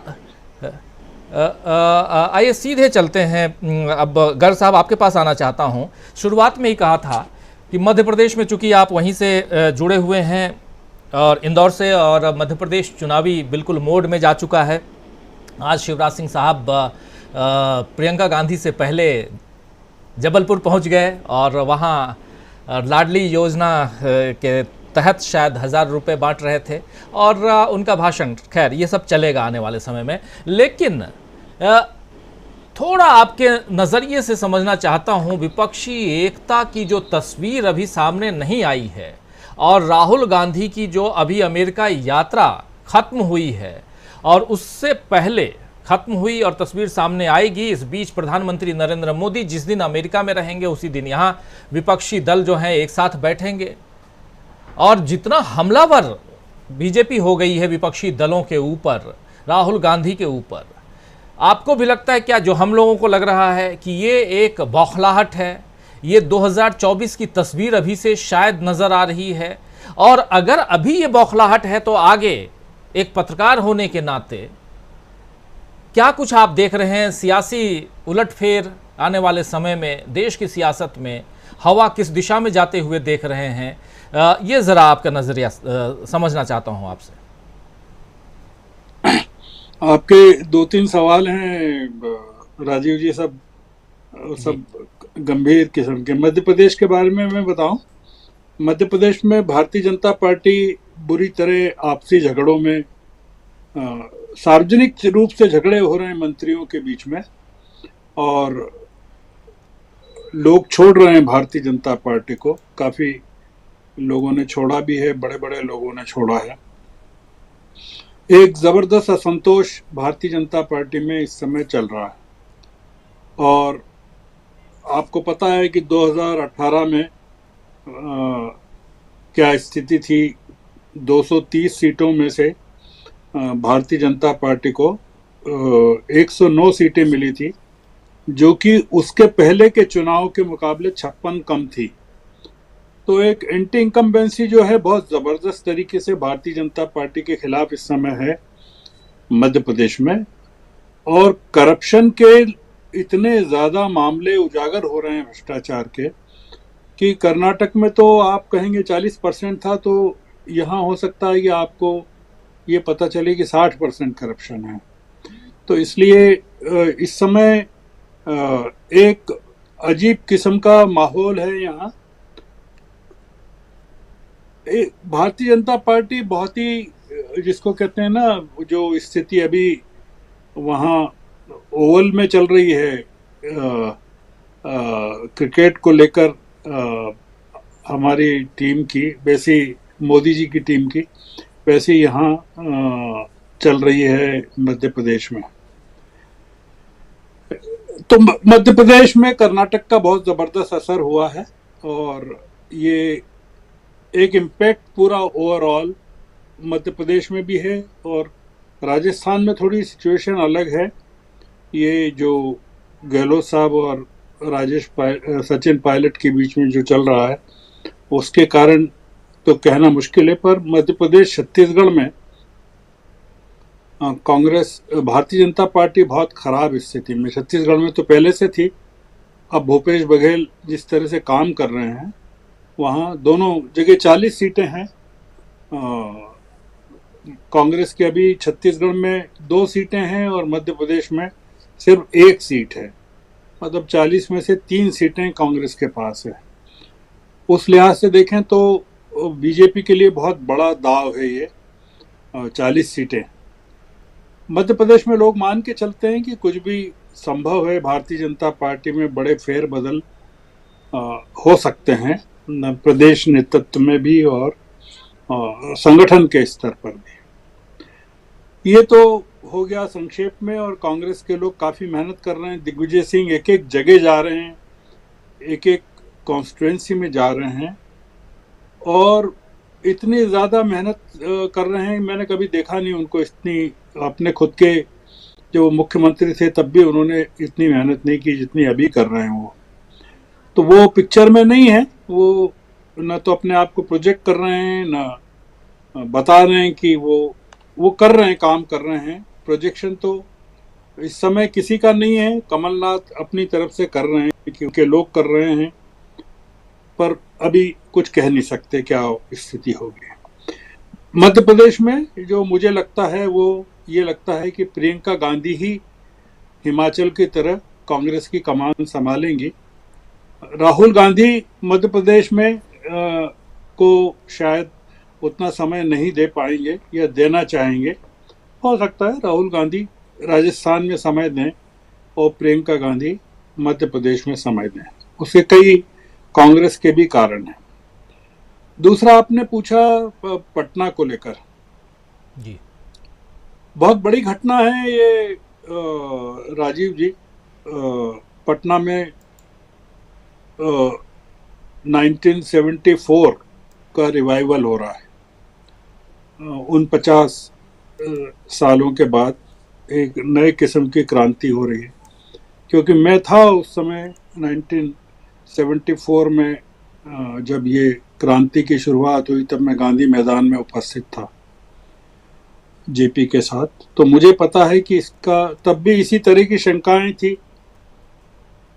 उनकी सभा के एक दिन पहले, 2 दिन पहले, 5 जून को उनकी सभा थी। 3 जून को कम्युनिस्ट पार्टी ऑफ इंडिया के डांगे साहब की सभा थी, 30,000 लोगों की हथियारों के साथ, और वो विरोध कर रहे थे जयप्रकाश जी का। कई दल जो हैं उस समय भी विरोध में थे। इस तरह की शंकाएं सबसे ज्यादा थी उस समय कि इंदिरा गांधी का डर भी काफी था कि कौन विपक्षी दल साथ में आएंगे, कैसे लड़ेंगे। पर आपने देखा कि 1977 में क्या हुआ चुनाव में, और कैसे सरकार बनी। और आज जो विपक्ष की सरकारें हैं केंद्र में, राज्यों में, ये उसी समय का परिणाम है 1974 का, कि एक विपक्ष की सरकार की शुरुआत हुई केंद्र में, जिसने राज्यों में भी एक आधारशिला रखी। देखिए, सबसे बड़ा जो सवाल है, जो आपका है तीसरा सवाल, वो ये है कि ये भारतीय जनता पार्टी के जो नेता जिस तरह के बयान दे रहे हैं, आप इसको इस तरह से देखिए कि ऑर्गेनाइजर की एक रिपोर्ट अभी सर्कुलेशन में है, और उसमें ये कहा गया है आरएसएस के हवाले से कि मोदी जी का करिश्मा और हिंदुत्व अकेला काम नहीं करेगा 2024 में। ये आरएसएस की रिपोर्ट है जो ऑर्गेनाइजर ने व्यक्त की है, प्रकाशित की, आर्टिकल है उसमें, जो वेबसाइट्स पर भी है और काफी चर्चा में भी है, डिबेट में भी है। आरएसएस ने ऐसा क्यों कहा होगा राजीव जी, ये बड़े सोचने की बात है। कर्नाटक के परिणामों ने आरएसएस को और बीजेपी को बुरी तरह हिला कर रख दिया है। मैंने आपकी किसी चर्चा में शायद पहले कहा होगा कि आरएसएस ने बहुत काम किया था वहाँ, या नहीं किया। दत्तात्रेय होसबोल कर्नाटक के हैं। नागपुर के बाद आरएसएस का हेडक्वार्टर बेंगलोर है, और दत्तात्रेय होसबोल जो जनरल सेक्रेटरी हैं वो कर्नाटक के ही हैं। और वहाँ पर जो काम किया उसके बावजूद पराजय हो गई, और वो जो पराजय है वो आरएसएस को बहुत एक तरह का अपमानित किया है उस पराजय ने। और उसके 2 चीज थी उस आरएसएस के पूरे मामले की। राजीव जी, आप मुझे जब चाहे रोक दीजिएगा, मेहरबानी करके। बिल्कुल बिल्कुल, बहुत इंफॉर्मेटिव बातें आप कर रहे हैं, प्लीज अपनी जारी रखिए। तो उसमें 2 चीजें थी। एक चीज तो ये थी कि उन्होंने अपनी पर्सनल अपने ऊपर ले लिया था, मोदी जी ने अपनी इमेज को दांव पर लगा दिया था। और दूसरा उन्होंने ये किया था कि बजरंगबली को लाकर हिंदुत्व को दांव पर लगा दिया था पूरा का पूरा। वो दोनों वहां फेल हो गया। आरएसएस ने अपनी रिपोर्ट में यही कहा है कि मोदी की इमेज जो है, उनकी छवि का करिश्मा और केवल हिंदुत्व अब काम नहीं करेगा, मतलब कर्नाटक के अनुभव के आधार पर जी। ये बड़ा महत्वपूर्ण है, जो पूरी की पूरी आप ये देखें, ये जो लोग बयान दे रहे हैं, ये गिरिराज सिंह भी उस समय 74 की उपज हैं, और ये जो बाकी नंदी वंदी को तो मैं जानता नहीं, पर ये जो आपने फडणवीस भी कोई बहुत ज्यादा उम्र नहीं है उनकी, जो औरंगजेब की औलादें वगैरह कह रहे हैं। पूरी की पूरी एक जो भारतीय जनता पार्टी इस समय रडरलेस हो गई है। ऊपर से कुछ दिशा निर्देश मिलना बंद हो गया है इनके नेताओं को। कुछ एक समझाइश किस्म की जो होती है वो समाप्त हो गई है कि हमको ये लाइन लेना है और ये चीज कहना है। आप मोदी को भी अपना देशभक्त नेता बताते हैं और गोडसे को भी देशभक्त बताते हैं, गिरिराज सिंह। इसका मतलब है कि आप मोदी की तुलना गोडसे से कर रहे हैं। मतलब गोडसे और मोदी तराजू के एक ही पलड़े पर आप रख के बात कर रहे हैं। तो ये तो एक अद्भुत बात बीजेपी के नेता कर रहे हैं कि मोदी को गोडसे का उत्तराधिकारी स्थापित कर रहे हैं। ये बहुत आश्चर्यजनक बात है आप कि वो कह रहे हैं कि गोडसे को देशभक्त बताना मतलब सावरकर को बताने तक सीमित थे। ये तो अभी तक समझ में आया, और नई संसद में आप सावरकर की आराधना कर रहे हैं वो भी समझ में आया। पर गोडसे को लेकर आप जो कर रहे हैं, तो ये जो चोट कर रहे हैं ये समझ नहीं पा रहे हैं कि इसका कारण जो नुकसान भारतीय जनता पार्टी को क्या हो रहा है। ये लोग जो भारतीय जनता पार्टी के लोग जो इस समय कर रहे हैं, एक जो कहते हैं ना कि एक पागलपन सवार हो गया है कि बहक रहे हैं कुछ भी कहने के लिए। इनके पास कोई लाइन और लेंथ नहीं है कि इनको क्या कहना चाहिए। आपने देखा होगा कि कांग्रेस के जो लोग हैं, कांग्रेस के जो नेता, मैं ऑब्जर्व कर रहा हूं कि वो इस तरह की कोई बात ही नहीं कर रहे हैं। मतलब वो मतलब इनके भाषणों पर प्रतिक्रिया भी नहीं दे रहे हैं। इन्होंने कहा, हमारे टंडन साहब ने, प्रशांत जी ने, कि सामना में क्या लिखा गया। उन्होंने शिवसेना का उदाहरण दिया। हमारे पास कांग्रेस ने कोई प्रतिक्रिया व्यक्त की हो ऐसा कोई उदाहरण नहीं है, सिवाय इसके कि जो डिबेट्स होती हैं ये गोदी मीडिया की। देखिए राजीव जी, जो दांव पर लगा है वो ये लगा है कि कर्नाटक में इस समय सरकार ने आरएसएस को जितनी जमीनें मिली हैं उन सब की जांच शुरू कर दी है जी। और आप पाएंगे कि वो जो पाठ्य पुस्तकों में हेडगेवार को लेकर जो परिवर्तन हो रहे हैं, इनको डर ये लग रहा है सब जगह, और खासकर जो गोदी मीडिया है, ये लोग सबसे ज्यादा तबाह होने वाले हैं।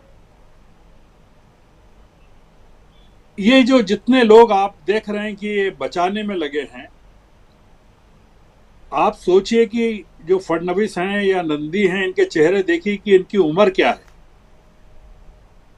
और इन सब लोगों के राजनीतिक जीवन अगर खराब होने वाले हैं, खत्म होने वाले हैं आगे के लिए।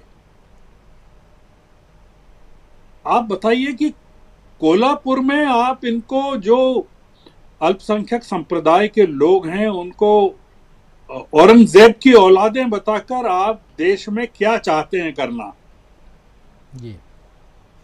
तो आपके डिजाइन्स जो हैं लोग समझ रहे हैं, और जो ये कह रहे हैं आरएसएस के लोग कि हिंदुत्व नहीं चलेगा, और फडणवीस जो कर रहे हैं वो ये कर रहे हैं कि हिंदुत्व की स्थापना करना चाहते हैं। ये जो कॉन्ट्राडिक्शन है ये पूरा का पूरा भारतीय जनता पार्टी को ले डूबेगा। तो ये जो मोदी जिस दिशा में जा रहे हैं और उनकी पार्टी के लोग, गिरिराज सिंह, फडणवीस, नंदी और तमाम लोग जिस दिशा में ले जा रहे हैं, वो दोनों विपरीत दिशाएं हैं। इसलिए मैं कह रहा हूं कि अब किसी जमाने में कहते थे कि कांग्रेस को कांग्रेस ही हराती है। आप ये मानकर चलिए कि भारतीय जनता पार्टी को हराने का काम भारतीय जनता पार्टी के ही लोगों ने प्रारंभ कर दिया है। और ये जो आप देख रहे हैं सारा का सारा प्रलाप, वो एक तरह का उसका संकेत है कि ये पार्टी जो है एक अलग मोड में चली गई है, और इसको अब ये लोग रोक नहीं पाएंगे। ये सेंगोल को लेकर जो आपने बात कही, वो तो वहाँ के जो स्वामी हैं उन्होंने खुद ने कह दिया है कि ऐसी कोई घटना नहीं है, ना हस्तांतरण है, ना माउंटबेटन है, ना अंग्रेज हैं, ना 14 अगस्त 1947 है। केवल एक चीज है कि किसी ने नेहरू को वो सेंगोल दिया था, नेहरू ने स्वीकार कर लिया और उसको म्यूजियम में रखवा दिया।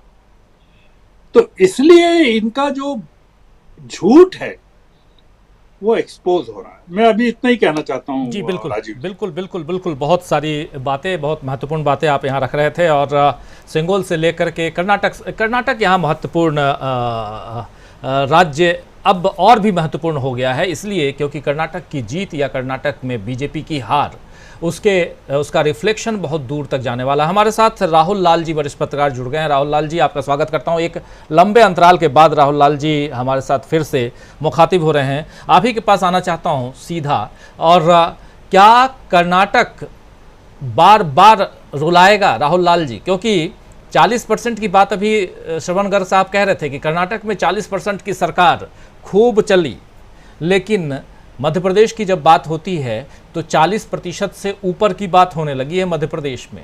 और मध्य प्रदेश की हालत देख ही रहे हैं हम, और बिल्कुल गर्ग साहब बता भी रहे थे कि क्या कुछ वहाँ चल रहा है।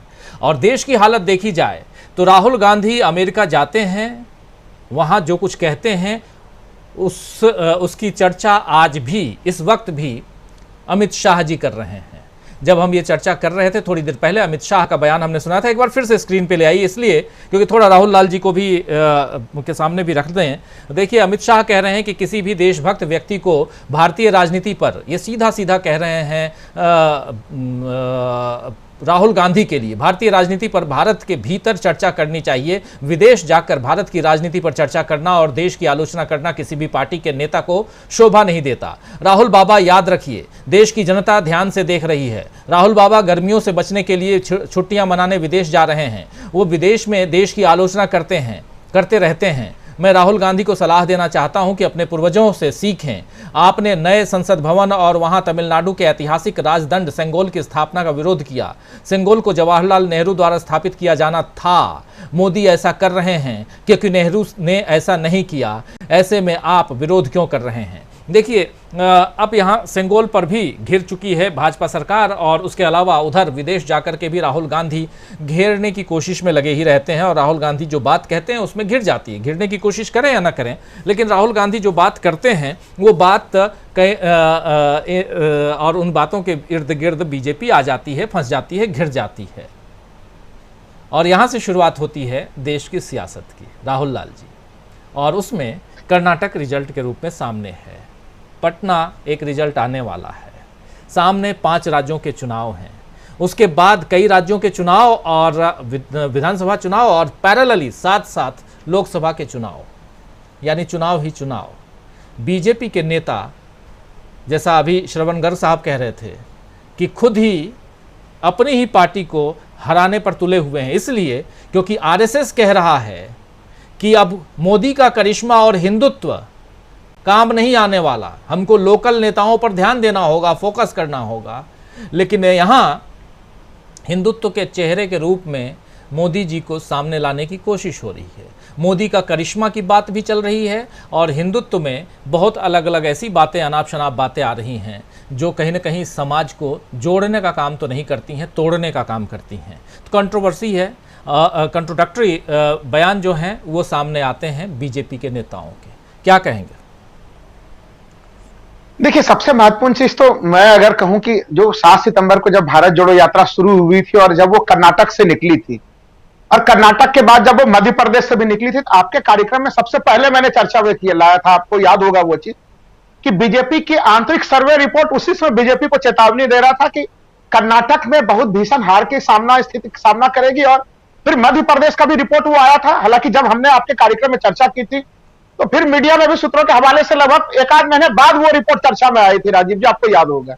तो एक तो वो रिपोर्ट की स्थिति, और अब देखिए, अब जब चुनाव हुआ है तो आरएसएस की जो रिपोर्ट है वो रिपोर्ट केवल इतना ही नहीं कह रही है कि हिंदुत्व से नुकसान हो रहा है। जो रिपोर्ट के कुछ हिस्से सार्वजनिक नहीं है, लेकिन आरएसएस के लोग बता रहे हैं कि मोदी जी के चुनाव प्रचार से पार्टी को नुकसान हुआ है। एक तरफ से आरएसएस ने यहां तक के कड़े संदेश दिए कि उनकी छवि केवल, अब तक यह माना जाता था कि हिमाचल प्रदेश के चुनाव तक में आरएसएस ये मान रही थी कि वहां अगर मोदी जी ने चुनाव प्रचार किया तो मुकाबला कांटे के टक्कर की स्थिति में आई, या फिर उत्तराखंड में ये लोग मान रहे थे कि लास्ट में मोदी जी ने काफी आक्रामक चुनाव प्रचार किया और फिर जो है कि उत्तराखंड वो जीत गए। लेकिन कर्नाटक एक तरह से वो स्थिति यहां पे लोग मान रहे हैं जहां पे मोदी जी से नुकसान की बात पहली बार कहीं न कहीं अंदर के पेजों में कही गई है, इसलिए उसको काफी गोपनीय भी दिखा गया। नंबर 1 चीज। नंबर 2 कि अब जो परिस्थितियां बदली हैं आज के समय में, मान लीजिए कि हम लोग उत्तर प्रदेश जो कि बीजेपी का सबसे बड़ा गढ़ है और वहां से जो संदेश दिए जाते हैं, जिस तरह से पहले हम लोगों ने देखा कि मीडिया के सामने में गोलीबारी होती है, फिर अब कोर्ट में हो रही है, तो एक तरह से जो आप एक परसेप्शन आप देना चाहते हैं, ठीक है, आप खुल के उन अपराधियों को संरक्षण भी कौन दे रहा है, ये बच्चा बच्चा जान रहा है कि वो अपराधी जो है वो भारतीय जनता पार्टी पर्दे के पीछे से उनको ऑपरेट कर रही है। तो उन स्थितियों में आपके लॉ एंड ऑर्डर के मामले पे जो नेशनल स्तर पे जो संकेत जा रहे हैं, वो संकेत काफी गड़बड़ जा रहे हैं कि जो दावा किया जाता था सरकार के द्वारा वो गड़बड़ हो रहे हैं। और बीजेपी के लोग ऑफ द रिकॉर्ड खुद मानते हैं कि राहुल गांधी को जो काफी अभूतपूर्व समर्थन मिला है विदेश के इस बार के यात्रा में, जो वहां पे उनको जन समर्थन मिला है, ये जन समर्थन कोई अलग समूह नहीं था। जो इन लोगों ने खुफिया एजेंसियों ने रिपोर्ट दी है, इसमें काफी लोग ऐसे लोग थे जो एक जमाने में मोदी जी को बहुत चाव से सुनने के लिए जाते थे। तो यानी स्थितियां ना केवल देश के भीतर बदली हैं, बल्कि स्थितियां देश के बाहर भी बदली हैं। हर तरफ जो पार्टी कहती कि हम दुनिया के सबसे बड़े लोकतांत्रिक पार्टी हैं, सबसे बड़े पार्टी हैं, आज वो सबसे बड़े संकट में है। और संकट के कारण देखिए, अभी भी मैं कह रहा हूं, संकट के कारण आज भी आर्थिक मामले हैं और इन्होंने जो सांप्रदायिक ध्रुवीकरण का जो अति कर दिया है, वो अतिवाद, दोनों चीजें हैं यहाँ पे। अब आप सोच के देखिए कि नया संसद भवन बना और वहां पे आप कह रहे हैं कि जब आप आरएसएस की तरफ से आपको रिपोर्ट प्राप्त हो रहा है कि हिंदुत्व के कारण से पार्टी को नुकसान हुआ है, तो शेंगोल नामक तत्व को जबरन उठा के लाने की क्या जरूरत थी? मुझे तो ऐसा दिख रहा है कि आरएसएस और भारतीय जनता पार्टी के बीच में भी मतभेद की दीवार दिख रही है। अभी जो नांदेड़ वाला भाषण था उसमें उन्होंने अभी फिर से ललकारा है, उन्होंने अमित शाह ने, कि उस्मानाबाद का नाम बदल दिया गया, क्या आप समर्थन कर पाएंगे? तो वो वहां से फिर से उद्धव ठाकरे को ललकारने में लगे हुए हैं और उसी हिंदुत्व के राजनीति को अमित शाह फिर से स्थापित करने में लगे हुए हैं। जबकि एक तरह से आरएसएस की तरफ से जो श्रवण गर्ग साहब ने बड़ी अच्छी चीज कही कि उनके तरफ से सलाह यह है कि थोड़ा प्लान बदलिए। तो जब बीजेपी का शीर्ष नेतृत्व ही प्लान बदलने के लिए अमित शाह जी तैयार नहीं है, तो निचले के नेता तो फिर उन्हीं के रास्ते पे चलेंगे। तो यहाँ पे एक क्या रणनीति हो, आगे कैसे जाए? क्योंकि देखिए, आप आंकड़ों में जरूर जो है कि महंगाई दर को छुपा देते हैं, आप आंकड़े सुनहरे बना सकते हैं, लेकिन जमीनी स्थिति पे अभी भी मुद्दे ये हैं कि जिस तरह से महंगाई चरम पे है, सिलेंडर के दाम बढ़े हुए हैं, आटा के दाम बढ़े हुए हैं, मूलभूत बुनियादी जो दूध दही जैसी चीजों के दाम बढ़े हुए हैं, बेरोजगारी अपने चरम स्तर पे है। ये मामला सबसे गंभीर मामला और कांग्रेस ने इसको काफी बखूबी भारत जोड़ो यात्रा में उठाया। अभी आप देखिए कि फिर हर तरफ से अब बीजेपी ये मामले उठाने लगी है कि आप तो आरएसएस के जमीनों को जो है कि आप वहां पे देख रहे हैं, जबकि आपने तो 5 गारंटी के वादे दिए थे, उससे भाग रहे। जबकि कल ही वहां पे जो शक्ति योजना है, मुख्यमंत्री जो है कि गाड़ी में बैठ के जो है कि महिलाओं को टिकट बांटने वाले हैं, उसमें फिर टिकट बांटने वाला है सिद्धारमैया जी कर्नाटक में। तो वहां की सरकार को उन 5 गारंटियों को इतना जोर शोर से देने की तैयारी कर रही है। बीजेपी छटपटाहट में है। तो देखिए, छटपटाहट के जो कारण है, वो कारण एक तो देखिए मैंने आर्थिक मामले बताए, सांप्रदायिकताकरण के अत्यधिक उच्च हो जाना, वो उसका मामला है कि लोग अब उब चुके हैं। बजरंग बली और बजरंग दल को जब आप साम्यता स्थापित करते हैं, तो ये लॉजिक किसी को भी समझ में नहीं आता। मतलब एक कोई भी आदमी जिसके पास थोड़ा बहुत भी लॉजिक है, वो बजरंग दल को बजरंग बली कैसे मान लेगा? वो जो प्रधानमंत्री ये तर्क देना चाह रहे थे, वो हर तरफ से अस्वीकार्य तर्क था। और देखिए, सबसे महत्वपूर्ण जो आपने ऊपर हेडिंग लगाया है कि विपक्षी एकता, हम लोगों ने देखा है कि राष्ट्रपति के चुनाव तक विपक्षी एकता ढुलमुल रवैया की स्थिति में चल रही थी, लेकिन आज विपक्षी एकता के जो प्रयास हैं, वो पटना के जो प्रयास का आपने सवाल पूछा, जो 23 जून को बैठक हो रही है, वो बैठक काफी गंभीर भाव से, देखिए विपक्षी एकता को लेकर भले बीजेपी आरोप लगा दे कि देखिए उधर सारे लोग प्रधानमंत्री पद के दावेदार में से एक हैं, लेकिन ऑफ द रिकॉर्ड बीजेपी के लोग खुद ये मानने के लिए तैयार हैं कि इस बार पहली बार एक ऐसे विपक्षी एकता की तैयारी हो रही है जिसमें कोई भी प्रधानमंत्री पद की दावेदारी नहीं कर रहा। कोई भी, हर किसी को इस समय चाहिए कि किसी भी तरीके से सत्ता बदले। यानी लोग इस बार पहली बार यह चीज हो रहा है कि राजनीतिक महत्वाकांक्षा विपक्ष वो वहां पे छूटने की स्थिति है, मुद्दों की स्थिति काफी महत्वपूर्ण बनने वाली है। और एक सवाल लगातार बीजेपी के लोग पूछते हैं कि भाई मोदी जी के सामने में चेहरा किसका? 2004 का लोकसभा चुनाव हम लोगों को याद है। हम लोगों का अटल बिहारी वाजपेयी जी का चेहरा था और सामने में विपक्ष था। विपक्ष ने किसी को घोषित तौर पर प्रधानमंत्री पद का दावेदार घोषित नहीं किया। तो ये स्थितियां हैं। तो मुझे लग रहा है कि मुद्दों की राजनीति को विपक्ष ने जिस तरह से बनाया है, जिस तरह से इन अनर्गल बयानों के ऊपर कांग्रेस या तमाम, कांग्रेस तो देखिए काफी परिपक्व राजनीति कर ही रही है, इसमें कोई शक नहीं है, लेकिन तमाम जो छोटे छोटे क्षेत्रीय दल हैं वो भी काफी गंभीर हो गए हैं। जो गंभीरता हम लोगों ने पहले हाल फिलहाल के समय हम लोगों ने नहीं देखी थी, तमाम लोगों के बयान बदल रहे हैं। तो ये स्थितियां काफी टेंशन में, जो कांग्रेस का प्लान है कि 450 सीटों पे 1 to 1 बिल्कुल एक मुकाबले की स्थिति हो जाए, उस स्थिति में आप सोच के देखिए, लोग कहते हैं कि उत्तर प्रदेश में कांग्रेस को कितने वोट शेयर थे, लेकिन अगर कांग्रेस के साथ समाजवादी पार्टी गठबंधन में लड़ती तो आप कम से कम देखिए कितने सारे सीटों पे बीजेपी 600 वोटों से, 700 वोटों से, 800 वोटों से उत्तर प्रदेश में भी जीती थी। तो उत्तर प्रदेश के विधानसभा चुनाव में भी अगर कुछ गठबंधन की स्थिति होती तो वहां पे भी स्थितियां कुछ और होती। और अब तो इस समय तक, यानी कि जब 2024 के लोकसभा चुनाव होंगे तब तक तो फिर हम कह सकते हैं कि गंगा में कितना ज्यादा पानी भी प्रवाहित हो चुका है इस समय तक। तो इनके पास ना तो अर्थव्यवस्था इनके कंट्रोल में है, लोगों का जनमानस जो है कि वो अब जा रहा है। अब जो हिंदुत्व का एक मामला होता था और मुस्लिम का विरोध करने वाला जो एक मामला होता था, उससे जनता खुद ही अब इनके अपने जो कट्टर समर्थक थे वो अब उब चुके हैं कि भाई इस प्रकार की राजनीति से आप हमें हटाइए। क्योंकि देखिए, हम लोग अगर कर्नाटक के मामले पर देखें तो वहां का तटवर्ती जो पूरा का पूरा हिस्सा था, जिसको कि आरएसएस वाले बड़े गर्व के साथ कहते थे कि ये प्रयोगशाला है हमारा, उस प्रयोगशाला ने भी जो है वो बीजेपी का साथ छोड़ दिया।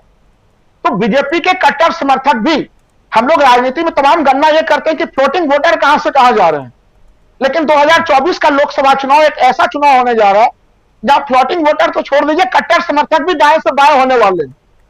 तो जो राजनीति का एक भूचाल के तरह, हाँ बिल्कुल सही, हम लोग अगर आसपास कहीं भी घूम रहे हैं तो वो चीजें राजीव जी दिख रहे हैं। केवल फ्लोटिंग वोटर का दाएं बाएं नहीं होना है, कट्टर समर्थक बीजेपी के वो छोड़ रहे हैं, क्योंकि अब उनके पास समस्या यह है कि वो उच्च बेरोजगारी की स्थिति में, महंगाई में कैसे रहे, लोगों का सवाल ही यही होता है। तो वो उसके लिए बीजेपी के पास कोई प्लान नहीं है। उनके जो प्रधानमंत्री गरीब अन्न योजना वो चला रहे हैं, खुद आप देख लीजिए अलग अलग जगहों का, हर जगह कम से कम 60% वो भ्रष्टाचार के चपेट में ही है, वो लाभार्थियों तक नहीं पहुंच रहा है, वो सीधे सीधे दुकानों में पहुंच रहा है। तो जो बीजेपी का लाभार्थी वाला एक वो चल रहा था कि वो उनका एक बड़ा सा वोटर बनेगा, तो जब आपके योजना में भारी भ्रष्टाचार है तो वो आपका वोटर कहां से बनेगा। और इनके जो एमएलए और एमपी हैं वो पहले से ही बेहद आलसी हो चुके हैं। ये तमाम बीजेपी के लोग खुद मानते हैं कि वो ये मानते हैं कि लास्ट के समय में मोदी जी आएंगे, प्रचार करेंगे, वो जीत जाएंगे, वो अपने क्षेत्र में काम भी नहीं करते हैं। तो बीजेपी के पास जो समस्याएं हैं वो कई स्तरों पे है, उससे निपटने के लिए कोई रणनीति वो कहां से बनाएंगे। और गर्ग साहब को इस बात को मैं और आगे बढ़ाऊंगा कि क्या पार्टी में कोई समझाइश देने वाला नहीं है। देखिए, एक तो जो मोदी और अमित शाह जी का जो नेचर है ये किसी को सुनने वाले भी नहीं, और अब लोगों ने इनको, जो पार्टी के थिंक टैंक के लोग थे उन लोगों ने इन्हें छोड़ भी दिया इनके अपने हाल के ऊपर, ना तो ये किसी की सुनता है ना कोई इन्हें समझाने वाले हैं। तो इसलिए अब भगवान राम का नाम भले ये ले रहे हैं, लेकिन मैं आपको दावे के साथ कह रहा हूं कि आज भारतीय जनता पार्टी राम भरोसे ही चल रही है। उसमें उनको कोई एक ढंग से उनके नियोजन बनाने वाले, योजना बनाने वाले इस प्रकार से कोई व्यक्ति नहीं है उसमें। मैं तो अभी भी पूछ कर आखिर ये बताइए कि अडानी के 20,000 करोड़ का जवाब, भाई भारतीय जनता पार्टी अडानी का प्रवक्ता क्यों बन गया? आपको अडानी जी से ऐसा क्या लगाव था? देश के हर बच्चे बच्चे का यह सवाल है। राहुल गांधी जी की भले सदस्यता तक आपने ले ली इस पूरे मामले के ऊपर लेके, लेकिन यह सवाल अब गांव गांव में छोटे छोटे लोग पूछने लगे हैं कि क्या अडानी और मोदी जी वास्तव में एक ही है क्या? तो ये अब अगर ये परसेप्शन की स्थिति है तो सोच लीजिए कि बीजेपी की कैसी स्थिति है। बिल्कुल बिल्कुल बिल्कुल बिल्कुल सही बात है। और आने वाले चुनाव में बीजेपी के लिए बहुत सारी मुश्किलों का सामना करना होगा, और ख़ासकर उन नेताओं को तो ज़रूर जो प्रधानमंत्री नरेंद्र मोदी के नाम पर चुनाव जीतकर 2019 में आए थे, और ऐसे बहुत सारे नेता हैं। अगर देखा जाए तो लंबी फहरिस्त है, और क्या वो अगले चुनाव में जीत पाएंगे या उनका टिकट काट दिया जाएगा, ये भी है। बीजेपी ये भी बहुत करती है, फिर अगले किसी लोगों की बारी आएगी। और लेकिन क्या हमेशा कहा जाता है ना कि काठ की हांडी बार बार नहीं चढ़ती है, तो क्या फिर से चढ़ाने की कोशिश की जाएगी? सवाल बहुत हैं। चर्चा को अब थोड़ा रैप अप में आते हैं, जल्दी जल्दी जो कहते हैं क्या रैपिड फायर रैपिड या कुछ ऐसे ही होता है ना रैपिड फायर कुछ। तो पहले अमलेंदु उपाध्याय जी आपके पास आता हूँ। अमलेंदु जी, आपका कोई कमेंट नहीं आया है अभी तक और आपसे ही रैपिड फायर शुरू करते हैं। अमलेंदु जी, क्या लगता है, ये बीजेपी के लोग तो कहते हैं कि ये सब कुछ होना नहीं है, ये पटना की रैली ऐसी टाइटेफस और जैसा 2019 में हुआ था वैसा ही होगा और हमारे मोदी जी तो हैं नैया पार लगाने के लिए, आरएसएस वाले कुछ भी लिखें, ऑब्जर्वर में कुछ भी लिख जाए, जिसके बारे में बता रहे थे अभी गर्ग साहब, लेकिन एक अकेला सब पर भारी हमने 9 फरवरी को सुन ही लिया था संसद भवन में, वही फिर से देखने वाले हैं क्या अमलेंदु जी? देखिए राजीव जी, आप जो चाहते हैं वो तो भारतीय जनता पार्टी नहीं करेगी। मतलब क्या वो ये कह दे अभी से कि नहीं, अब मोदी जी जो है किसी काम के नहीं रहे और अब जो है वो भारतीय जनता पार्टी जो है वो जड़ गई है विपक्ष से। तो मुझे लगता है कि ऐसा तो नहीं कहेगी, वो कहना भी नहीं चाहिए। तो उसमें जब तक चुनाव जाए हार ना जाए पूरे तरीके से, तो तब तक तो जो है वो नहीं कहेंगे कि हम हार रहे हैं और हमारी स्थिति खराब है और मोदी जी की अब क्षमता नहीं बची है। तो ये तो वो नहीं कहेंगे और कहना भी नहीं चाहिए उनको, खैर, लेकिन जानते वो हैं ये बात। जो आरएसएस जिस बात को कह रहा है राजीव जी, उसको भारतीय जनता पार्टी भी जानती है और आरएसएस ने जब उस पर कोई सर्वेक्षण किया है और चिंतन मनन किया है तो उसके बाद उसने कहा है, और जब चीज पब्लिक डोमेन में आ गई है तो अब वो उनकी अंदरूनी कुछ भी राजनीति हो, लेकिन ये बात तो सही है जो आरएसएस ने कही है। मुझे लगता है कि बहुत समय के बाद आरएसएस शायद कुछ सच बोला है सार्वजनिक तौर पे जो सामने आया है। तो अब वो सच बोलते कम है, हालांकि अब वो रणनीति के तहत कम बोलते हैं सच, या उन्हें सच बोलना आता नहीं है, वो अलग का मसला है। लेकिन बहुत समय के बाद जो है वो कुछ सच जो है वो उनका बाहर निकल करके आया है, जिसको उन्होंने स्वीकार कर लिया है। तो अब चूंकि आरएसएस सांस्कृतिक संगठन है, राजनीतिक संगठन नहीं है, मोदी जी की जगह उसको चुनाव नहीं लड़ना है, तो उसने स्वीकार कर लिया कि मोदी जी का करिश्मा नहीं बचा है। लेकिन मोदी जी तो राजनीतिक व्यक्ति है, भारतीय जनता पार्टी राजनीतिक पार्टी, उसको चुनाव में जाना है, तो वो अभी इसको स्वीकार नहीं करेंगे जब तक वो पूरी तरीके से हार नहीं जाएंगे। तो ये उनका अपना एक संकट है, भारतीय जनता पार्टी का राजनीतिक संकट है। अब वो इत्तेफाक की बात है कि वो राजनीतिक पार्टी के तौर पे पंजीयक है, मतलब उनका पंजीयन है चुनाव आयोग में। अब वो कितनी राजनीतिक पार्टी बची है और कितना जो है वो 2 गुजराती बंधुओं का कारोबार है, अब ये अलग का मसला है। मतलब वो लोगों के बीच में कुछ भी हो सकता है, लोग समझते हो कि अब 2 गुजराती बंधुओं का कारोबार है सब कुछ, ये कुल मिला करके हम तो हमारे दो की जो राहुल गांधी बार बार बात कहते रहते हैं वो है, लेकिन कुल मिला के है तो एक राजनीतिक पार्टी, तो अब ये उनकी मजबूरी है राजनीति। लेकिन ये बात निश्चित तौर पर सही है कि विपक्ष की एकता जो है वो भारतीय जनता पार्टी के लिए परेशानी का सबब बन रही है और इसीलिए बेचैनी बढ़ती जा रही है। और इसकी काट चूंकि कुछ अभी तक समझ में नहीं आई है, तो इसलिए ये बौखलाहट जो है वो और ज्यादा बढ़ती जा रही है। तो अब समस्या ये है राजीव जी कि अब वहां लोगों को वफादारी भी साबित करनी है मोदी जी से चलते समय, आखिरी समय में, कि हम आपके आखिरी समय तक वफादार रहे, तो गिनती होनी है। चूंकि अब मोदी जी नहीं है, अगर आएंगे लौट के तो आए भी नहीं भारतीय जनता पार्टी में लौट के, ऐसा तो है नहीं कि मोदी जी नहीं आएंगे तो लौट के राजनाथ सिंह आ जाएंगे या गडकरी, तो मोदी जी नहीं आएंगे तो मोदी जी के प्रति वो साबित कर ही दो। अब वो नंदगोपाल नंदी भी वफादारी साबित कर रहे हैं जो बहुजन समाज पार्टी के नेता हुआ करते थे, जिनके ऊपर समाजवादी पार्टी आरोप लगा रही है कि इन्होंने अतीक अहमद से 5 करोड़ का चंदा लिया था।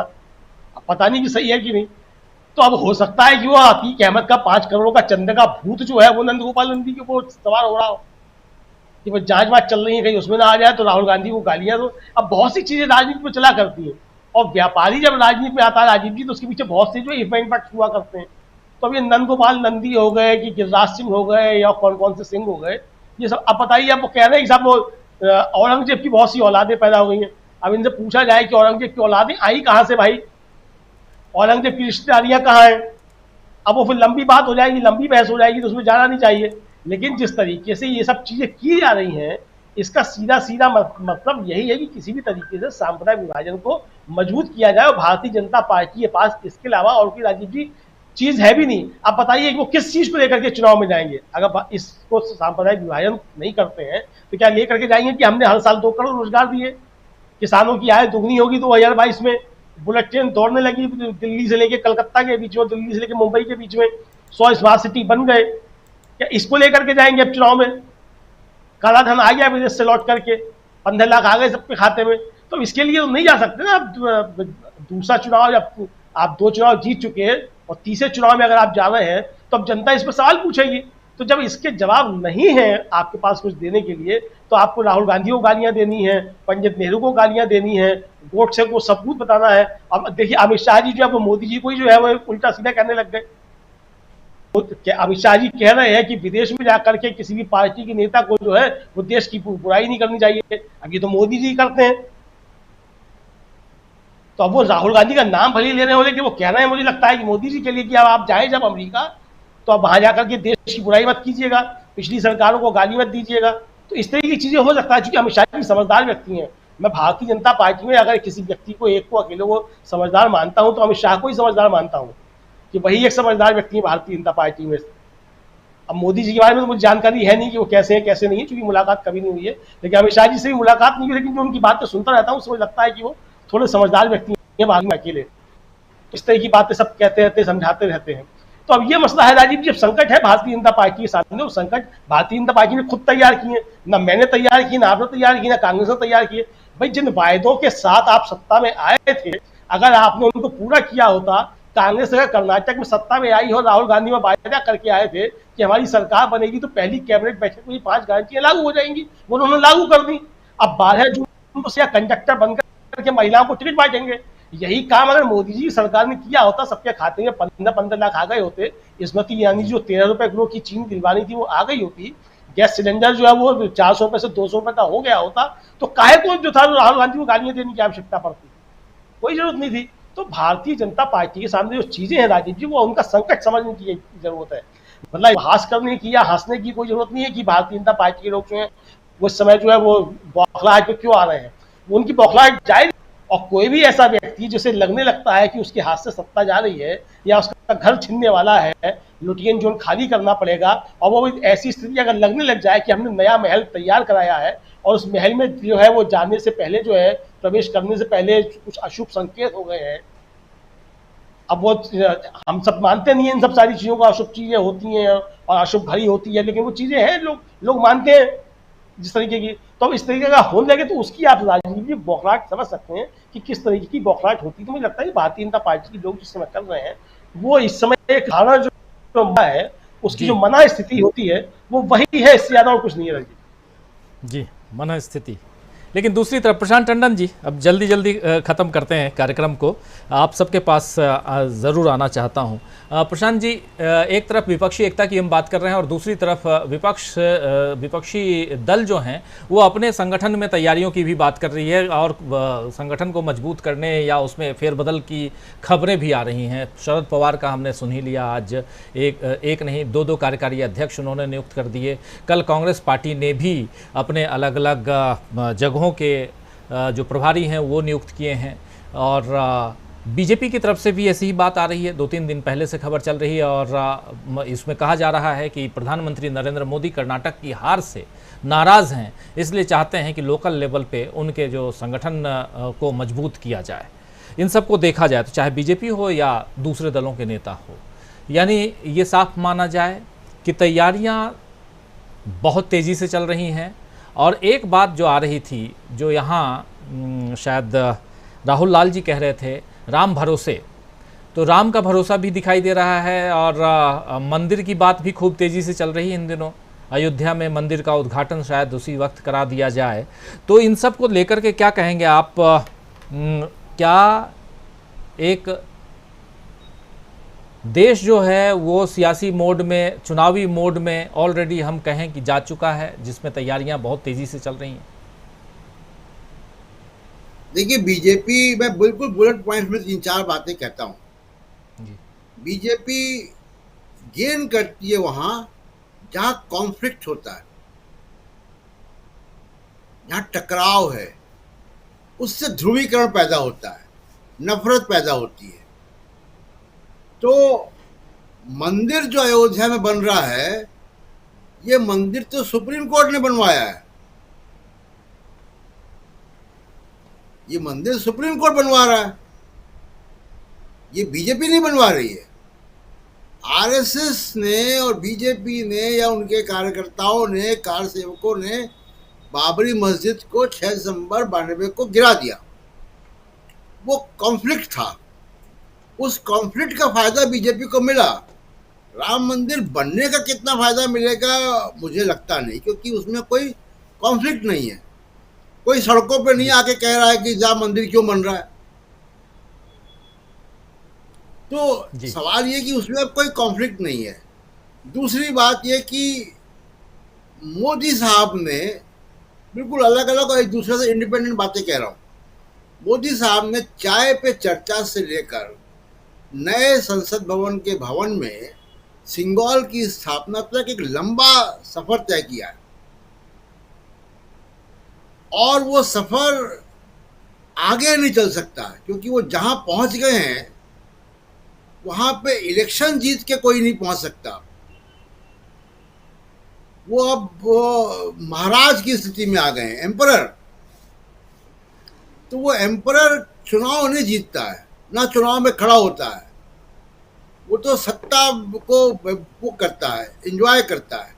तो वो तो चाय पे चर्चा जब मोदी जी कर रहे थे, वो डेमोक्रेटिक सिस्टम के अंदर आकर वो जो है वो प्रधानमंत्री सत्ता की तक जा रहे थे। लेकिन सिंगल की स्थापना करके उन्होंने ये तय कर दिया कि नहीं, डेमोक्रेसी नहीं, अब ये तो वो है, राज तिलक है। तो इसमें चुनाव की सिस्टम नहीं होता है ये सब चीज़ों में। तो राज पुरोहितों ने आके उसको स्थापित किया है। दूसरा कि देखिए, अपोजिशन पार्टीज, जैसा लाल साहब कह रहे थे, रोहित राहुल जी, कि 450 सीटों, मेरी जानकारी की 475 सीटों पे अपोजिशन चाहेगा कि 1 on 1 हो। लेकिन उससे भी बड़ी चीज़ जो अपोजिशन को करनी है, देखिए, सिर्फ सीधी टक्कर से काम नहीं चलेगा।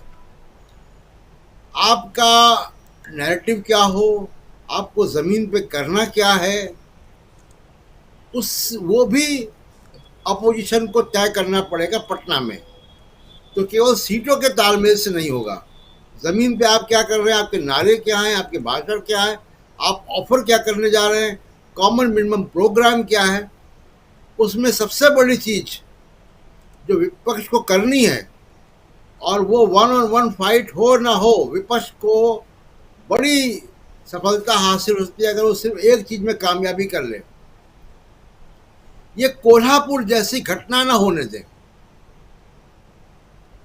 ये पॉलिटिकल पार्टीज है, इनके वर्कर गांव-गांव में हैं, इनके दफ्तर ब्लॉक स्तर पे हैं। एक पीस कमेटियां बनाएं, लोकल सामाजिक कार्यकर्ताओं, एनजीओ को लेकर, पत्रकारों को लेकर, प्रशासन को लेकर, और ज़रा सा भी कोई है, किसी घटना हो रही है, कोई व्हाट्सएप मैसेज है, कोई सोशल मीडिया की पोस्ट है जिससे कम्युनल फ्लेयर अप हो सकता है, सांप्रदायिक उन्माद बढ़ सकता है, तुरंत उस पर एक्टिव हो। लोकल लोगों के साथ मिलके, प्रशासन के साथ मिलके, सामाजिक कार्यकर्ताओं के साथ मिलके, मीडिया के साथ मिलके। ये करने में अगर विपक्ष कामयाब हो जाएगा तो विपक्ष की जीत बड़ी आसान होगी, क्योंकि पुलवामा जैसी बड़ी घटना हो जाती है तो आपको सुनामी दे देती है, विपक्ष के पास कोई बचता नहीं है। लेकिन उसकी एब्सेंस में ये जो छोटे छोटे लोकल लेवल पे कॉन्फ्लिक्ट हैं, ये सांप्रदायिक माहौल बनाते हैं, पोलराइजेशन करते हैं। तो इसको विपक्ष ना होने दें। और आखिरी बात, देखिए, हिंदुत्व की तमाम सारी एक्सप्लेनेशन, बड़े बड़े लेख आते हैं, किताबें छप गई हैं। हिंदुत्व की सबसे सही परिभाषा राहुल गांधी ने दे दी है, रियर व्यू मिरर। यही हिंदुत्व है। इसके पास कोई फॉरेन पॉलिसी नहीं है, इसके पास गवर्नेंस का कोई मॉडल नहीं है, इसके पास इकोनॉमी का कोई मॉडल नहीं है, इसके पास एजुकेशन का कोई मॉडल नहीं है। और अगर कोई मॉडल है भी एजुकेशन का, तो रियर व्यू मिरर वाला ही है। हिस्ट्री को ठीक करो, साइंस क्या पढ़ाएंगे, रियर व्यू मिरर। इतिहास क्या पढ़ाएंगे, रियर व्यू मिरर। तो इनके पास देश को आगे ले जाने का कोई भी डिपार्टमेंट इनके पास नहीं है। जी। तो ये रियर व्यू मिरर से देश आगे नहीं चलेगा, ये विपक्ष को समझाना पड़ेगा। राजीव जी। जी बिल्कुल। सुनील शुक्ला जी, सुनील जी, क्या राम मंदिर की बात भी हो रही है, और क्या अब राम मंदिर जो अभी कह रहे थे प्रशांत टंडन जी कि राम मंदिर बनाने का क्रम जो था, बनवाने का वो जो आंदोलन था एक अलग चीज़ थी, और अब राम मंदिर कोर्ट के आदेश से बन रहा है, और कई लोगों से बात होती है, भाजपा के लोगों से, तो एक उम्मीद की तरह देख रहे हैं। आपको लगता है कि इस पे उम्मीद जो है वो शायद ज़्यादा ही कर रहे हैं लोग, अगर भाजपा के लोग कर रहे हैं तो? उनको उससे उम्मीद करना स्वाभाविक है, क्योंकि उन्होंने 2014 में और 2019 में ये नहीं कहा था कि हम राम मंदिर बनवाने के लिए हमको सत्ता मिलाई। उन्होंने ये कहा था कि नए भारत के निर्माण के लिए हमको सत्ता मिलाई। तो नया भारत तो बना नहीं, मंदिर बन रहा है। तो जो आपने किया है आप उसी को लोगों के सामने, उसी का आप शोकेसिंग करेंगे। अब उसको उस शोकेस में आप जो चीज रखी गई है उसको प्राप्त करने वाले या उसके लेने वाले इच्छुक कितने लोग हैं ये आपके सामने है। क्या कोई भी माहौल राम मंदिर को लेकर के देश के किसी कोने में दिखाई पड़ रहा है? कर्नाटक में आप बजरंगबली को ले आए, क्या परिणाम मिला आपको? और कर्नाटक एक ऐसा राज्य है जो धार्मिक रूप से या आध्यात्मिक रूप से जागरूक राज्य है। जिस तरह के मंदिर या जिस तरह के धार्मिक स्थल पूर्वी इधर उत्तरी भारत में मिलते हैं, उससे ज़्यादा बड़े और व्यापक मंदिर और धार्मिक प्रतिष्ठान वहाँ पर है कि धार्मिक मुद्दों से राजनीतिक गतिविधियाँ प्रभावित नहीं होती। अगर आप इसकी बात करते हैं, जिस साल यह विवादास्पद ढांचा अयोध्या में गिरा था, उसके बाद जब चुनाव हुआ उत्तर प्रदेश से भारतीय जनता पार्टी हार गई थी। कांसीराम और मुलायम सिंह यादव ने मिलकर इस पार्टी को हरा दिया था। लोगों की धार्मिक गतिविधियों से, आस्थाओं से उनके राजनीतिक निर्णय नहीं प्रभावित होते। सरकार मंदिर बनाने के लिए नहीं चुनी जाती है, सरकार गवर्नेंस के लिए चुनी जाती है, और गवर्नेंस की बात ही आप नहीं कर रहे हैं। तो किस बिना पर आप लोग आपके तरफ दोबारा आकर्षित हो गए? और मैंने पुलवामा जैसी घटनाएं रोज रोज थोड़े होती है, और उनका वो असर थोड़े होता है कि बाकी 4 साल कुछ भी नहीं होता, अचानक 5वें साल में से घटनाएं शुरू हो जाती हैं। तो लोग उनको संदेह की नज़र से देखते हैं। वो कितनी सही होती है, कितनी गलत होती है तो अलग का विषय है, लेकिन इन ऐसी तरह घटनाओं पे संदेह लोगों को होता है। तो अब बचा क्या है आपके पास? आप सत्ता में हैं, सत्ता में होने की वजह से आपको अपनी उपलब्धियां बतानी हैं, उपलब्धियां आपके पास है नहीं। सत्तारूढ़ दल होने के नाते विपक्ष की आप भाषा बोलेंगे, लोग उसको स्वीकार नहीं करेंगे। तो आपके पास बताने के लिए क्या बचा? और आप विपक्ष की आलोचना करके केवल आप अपनी सत्ता को बनाए नहीं रख सकते। विपक्ष में आप जब रहेंगे तो सरकार की आलोचना करके आप लोगों को आकर्षित कर सकते हैं, जो कांग्रेस कर रही है। कांग्रेस पिछले 9 साल से सत्ता से बाहर है, सरकार की विफलताओं को लोगों के सामने रख रही है। जितने भी भारतीय जनता पार्टी विरोधी दल हैं वो सरकार की विफलताओं को सामने रख रहे हैं। अब मोदी जी के ऊपर जितना विश्वास अन्य लोगों को नहीं है, उससे ज्यादा विश्वास तो संघ के लोगों का है या भारतीय जनता पार्टी के लोगों का है। अगर संघ का मुख्य पत्र ऑर्गेनाइजर और 5 जन ये कहता है कि इनको वोट जिताने की ताकत इनके पास नहीं रह गई, कुछ न कोई उनके बाद कोई तर्क होगा ना उनके पास। बिल्कुल। अगर आपका समर्थक ही अगर आपको आईना दिखा रहा है, आपको प्रोत्साहित करने वाला व्यक्ति ही अगर आपको आईना दिखा रहा है, तो ये तो इस तर्क तो मानना पड़ेगा। और लगातार स्थितियां सामने आ रही हैं। हाल में आपने कर्नाटक का चुनाव हारा, उसके पहले आप हिमाचल का चुनाव हारे, उसके पहले आप एमसीडी दिल्ली का चुनाव हारे। उत्तर प्रदेश नगर निगम के चुनाव में भी आपकी स्थिति विपक्षी दलों की तुलना में बहुत अच्छी नहीं है। उत्तर प्रदेश में का भी जो मतदाता है वो बड़ी संख्या में वोट देने के लिए नहीं निकला आपको। अगर आपको जिताया भी कहीं भी तो ऐसा नहीं था कि एकदम जिससे कर्नाटक में आपको हराने के लिए निकल गया उसे आपको जिताने के लिए आ गया हो। तो सवाल है ना कि जो राजनीतिक परिदृश्य है वो परिदृश्य तो यही है आपके सामने कि आपके पास जनता को आकर्षित करने के लिए, बताने के लिए, गवर्नेंस की बात करने के लिए कुछ भी नहीं है। तो जब नहीं है तो आप यही मंदिर की बात करेंगे और मंदिर को लेकर के माहौल बनाने का प्रयास करेंगे। आप प्रयास कर सकते हैं, लेकिन आपके उन प्रयासों को लोग कितना स्वीकार करेंगे यह सवाल है। मेरा अपना मानना यह है कि सरकारों का गठन धार्मिक स्थलों के विकास के लिए नहीं होता, धार्मिक स्थलों के निर्माण के लिए नहीं होता, संरक्षा के लिए हो सकता है, सुरक्षित रखने के लिए हो सकता है, लेकिन वो गवर्नेंस का पार्ट होगा आपका। अगर लोगों के मौजूद सवालों से आप जुड़े हुए नहीं हैं, उनके सवालों का आप जवाब नहीं दे रहे हैं, अपने दिए गए आश्वासनों को पूरा करने के लिए किए गए प्रयासों की बात आप नहीं करने के लिए तैयार हैं, तो आप ये मानिए कि आपको वह जन समर्थन मिलने वाला नहीं है जिसकी आप उम्मीद किए बैठे। जी जी बिल्कुल बिल्कुल। संजय कुमार सिंह जी, क्या तो फिर किन मुद्दों पे क्या मुद्दा विहीन हो गई है बीजेपी, ये माना जाए? हाँ बिल्कुल, मतलब राम मंदिर बन जाए लेकिन वो बना कैसे? राज्यसभा की एक सीट की कीमत चुका करके, और बाकी जो फैसला जैसे हुआ वो सब हम लोग जानते हैं।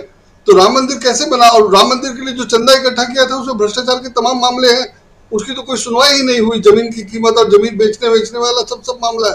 तो राम मंदिर का मामला बन भी गया तो उसमें भाजपा ने क्या किया? कुछ नहीं किया, और जो किया वो उसके बदले राज्यसभा की एक सीट दे दी। तो वो तो मतलब एक सौदा हुआ है एक तरह से, उसमें कुछ नहीं है। लेकिन जो नहीं होना था वो हुआ कि लोकतंत्र का मंदिर बना, और लोकतंत्र का मंदिर जिस दिन बना उस दिन लोकतंत्र की हत्या हुई जंतर मंतर पे, सड़क पे, चौराहे पे, और साथ में सेंगोर की स्थापना कर दी गई। तो जरूरत जहां सुई की थी रफू करने की कि सब जो सांप्रदायिकता इन्होंने फैलाई थी उसको ठीक ठाक करते, तो सुई की जरूरत थी तो ले आए सेंगोर। तो वो कहा जाता है ना कि जहां सुई की जरूरत हो वहां तलवार से काम नहीं होता है। तो वही है कि अब सुई की जरूरत थी तो अब सेंगोर ले आए, तो वो भी नहीं होना है। और जो हालत इन्होंने बनाई है वो बैकव्यू मिरर वाला, कि ये हालत है कि अभी उड़ीसा में दुर्घटना हुई थी, तो दुर्घटना में मारे गए लोगों का डेड बॉडी को जिस स्कूल में रखा गया था, उस स्कूल के स्टूडेंट्स और अभिभावकों ने कह दिया कि उस बिल्डिंग में भूतहा हो गया, उसमें नहीं जाएंगे हम लोग। और डीएम ने उसको रिकमेंड किया, और मैंने आज अखबार में खबर है कि वो बिल्डिंग सो कॉल्ड बिल्डिंग, मतलब कोई बहुत बड़ी बिल्डिंग नहीं थी, छोटी सी थी, उसको तोड़ के दूसरा दोबारा बनाया जा रहा है। तो अगर माने विज्ञान और भूत का तो ये हाल हो गया है। एक दुर्घटना अगर कहीं हो जाएगी तो डेड बॉडी कहाँ रखा जाएगा? अब तो आगे ये सोचना पड़ेगा। और डेड बॉडी अगर थोड़ी देर के लिए किसी स्कूल में, किसी कैंपस में रख दिया गया, किसी बिल्डिंग में रख दिया गया, तो वहां भूत घुस जाता है, ये लोग मान लेते हैं, और डीएम वो कर देता है। मैंने वहां तो बीजेपी की गवर्नमेंट नहीं है, फिर भी ये सब हो गया। और बिल्डिंग मतलब तोड़ने के, आज तस्वीरें छपी है एक बार में, किसी में देखा मैंने कि वो बिल्डिंग तोड़ दी जा रही है और फिर से दोबारा बनाई जा रही है, कोई मतलब नहीं। ठीक है कि वो बहुत महंगी बिल्डिंग नहीं थी, पुरानी होगी, और तोड़ के नया बनाना कोई बड़ी बात नहीं है, या बहुत खर्चा नहीं हो रहा होगा। लेकिन हो ये रहा है कि आपने ऐसी हालत बना दी है कि 2023 में लोग ये मान रहे हैं कि अगर किसी बिल्डिंग में डेड बॉडी रख दी गई तो वो बिल्डिंग भूतहा हो जाएगा, उसको तोड़ के दोबारा बनाने की जरूरत। तो इस हालत में क्या उम्मीद की जाए, और ऐसी सरकार से क्या उम्मीद की जाए? और दूसरी तरफ मणिपुर आपसे संभल नहीं रहा है। दावा आप ये कर रहे थे कि कांग्रेस की सरकार बनेगी तो कर्नाटक में दंगा होगा, मणिपुर में दंगा हुआ, वो आपसे संभल नहीं रहा है, वहां बीजेपी की गवर्नमेंट है। तो क्या करते हैं, क्या बोलते हैं, वो तो सब सामने है। इसलिए कोई उम्मीद तो अब इस पार्टी से है ही नहीं अब। और जाहिर है पब्लिक को उससे रिएक्ट करना चाहिए। जैसे राहुल जी ने कहा कि अब तो कट्टर वोटर, मतलब फेंस सिटर को इधर उधर नहीं होगा, कट्टर वोटर जब उधर जा रहे हैं तो क्या होगा वो राम जाने, देखा जाए, हम लोग उसका इंतजार करेंगे। राम भरोसे राजीव जी, राम भरोसे, ये राम अयोध्या वाले या राम देश वाले, देखना होगा। श्रवण गर्ग साहब, हिंदू खतरे में है, हिंदुत्व खतरे में है, और ऐसी बातें बहुत पिछले 9 साल में और सुनने को मिली। हालांकि समय बहुत कम है, मैं जानता हूं, लेकिन थोड़ा सा। और इस एक बहुत बड़ा वर्ग, वोटर वर्ग तैयार हुआ बीजेपी का। क्या अब इसमें भी लगता है क्या कि कहीं ना कहीं सेंध है विपक्षी दलों के ज़रिए, या सेंध ना कहें, सही शब्द नहीं है, ये कहें कि ये भी अब निराश हो चुके हैं कि अभी तक हवा हवाई बातें होती थीं? अगर धर्म के नाम पे ही राजनीति करनी हो और उसमें बीजेपी बहुत आगे निकलती हुई दिखाई देती भी हो, तब भी जो उनके ऐसे भक्तगण थे वो भी निराश, हताश दिखाई देते हैं क्या? क्योंकि अब एक वर्ग है जो अब वापस जा रहा है, यहाँ से छिटक रहा है। क्या कहेंगे इस पे? देखिए, मैं इस बारे में तो अभी थोड़ा सा कुछ कह नहीं सकता कि कौन सा वर्ग। मोदी जी ने जो एक काम किया था अखिल भारतीय स्तर पर 2014 में, वो ये किया था कि उन्होंने एक अपना खुद का नया वोटर क्रिएट किया था इस देश में। वो भारतीय जनता पार्टी के जो ट्रेडिशनल वोटर्स थे और जो आरएसएस के कमिटेड लोग थे, उनसे के अलावा एक वोट बैंक उन्होंने खड़ा किया था, और वो उसमें बहुत बड़ी संख्या में महिलाएं थी और नौजवान थे और तमाम लोग थे, और इन्होंने जो प्रॉमिसेस किए थे उस समय वो काफी ऐसे लगते थे कि इन्होंने देश की नब्ज पर हाथ रख दिया है। वो सारे के सारे लोग इस समय नाराज हैं राजीव जी। देश में इस समय एक अखिल भारतीय स्तर पर नाराजगी है, आप इसको ऐसे मानकर चलिए। और विपक्ष की एकता उसका फायदा लेना चाहती है।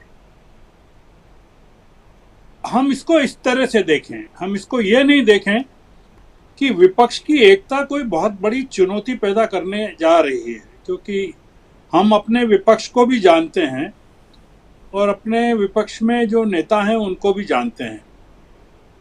नेताओं के सामने ये अवसर है कि पार्टियों के सामने कि ये जो नाराजगी है इसको कैपिटलाइज कैसे करें।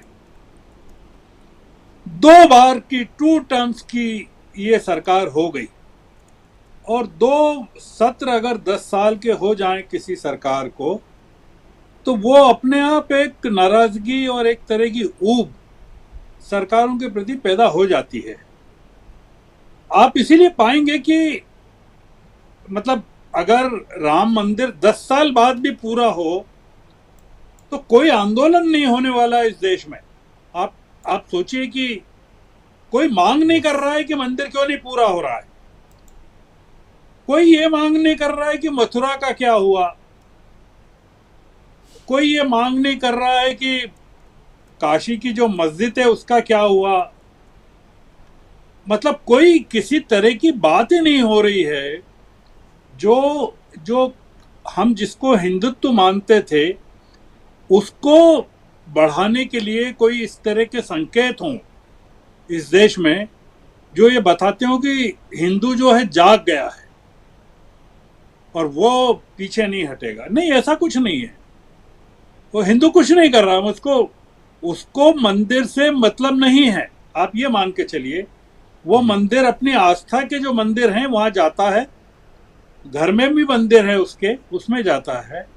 तो वो समझता है कि राम मंदिर हो या मथुरा का मंदिर हो, वो पॉलिटिकल एजेंडे में एक हिंदू आस्था के केंद्र नहीं हो सकते। मैं आपको आखिरी बात ये कहना चाहता हूं, वो ये है कि हम सब लोग जो यहाँ हैं, अधिकांश लोग मोदी से नाराज लोग हैं। हम लोगों की एक स्वभावगत नाराजगी है, भाजपा के खिलाफ भी है और मोदी के खिलाफ भी। मैं बहुत मोदी की क्षमताओं का कायल हूं राजीव जी, उनकी पॉलिटिकल मैनूवरिंग का कायल हूं, और मैं ऐसा मानता हूं कि वो आखिरी वक्त पर कुछ न कुछ ऐसा कर देते हैं जो एक चमत्कार जैसा होता है। ये वो करते रहे हैं। वो गुजरात में इतने लंबे समय तक रहे और दिल्ली आ गए, पहली बार सांसद बने और प्रधानमंत्री हो गए, पहली बार विधायक बने और गुजरात में मुख्यमंत्री हो गए। मैं ऐसा मान रहा हूं कि विपक्ष को जो चुनौती है उसको गंभीरता से लेना पड़ेगा। ये जो इस समय जो पैदा हुआ है, कांग्रेस ने या राहुल गांधी ने जो माहौल पैदा किया है, उसको अगर विपक्ष ने कैपिटलाइज नहीं किया, और ये जैसा इन्होंने भी कहा, प्रशांत जी ने भी, कि कितनी सीटों का कहा, पहले तो केसी त्यागी ने 375 सीटों का कहा था, फिर अभी मैंने कहीं पढ़ा 450 सीटों का पर 1 and 1, फिर अभी प्रशांत जी ने शायद कहा 475 सीटों का या 470 सीटों का। ऐसा हो जाए तो अद्भुत काम है। ये अगर 475 सीटों में अगर 80 सीटें उत्तर प्रदेश की भी शामिल हैं, 42 सीटें अगर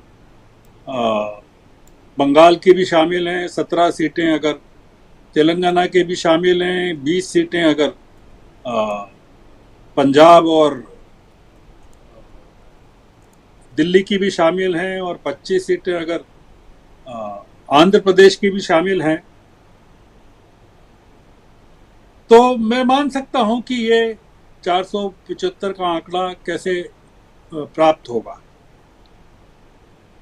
एक जो रियल सेंस में, जैसे सीपीएम नहीं है आपके साथ, विजयन नहीं है इसमें आपके साथ पूरे केरल में, एक जो रियलिस्टिक अप्रोच हो सकती है 1 and 1 की, वो क्या हो सकती है, वो अभी वर्कआउट मेरे ख्याल से थोड़ा करने में बहुत दिक्कत आएगी।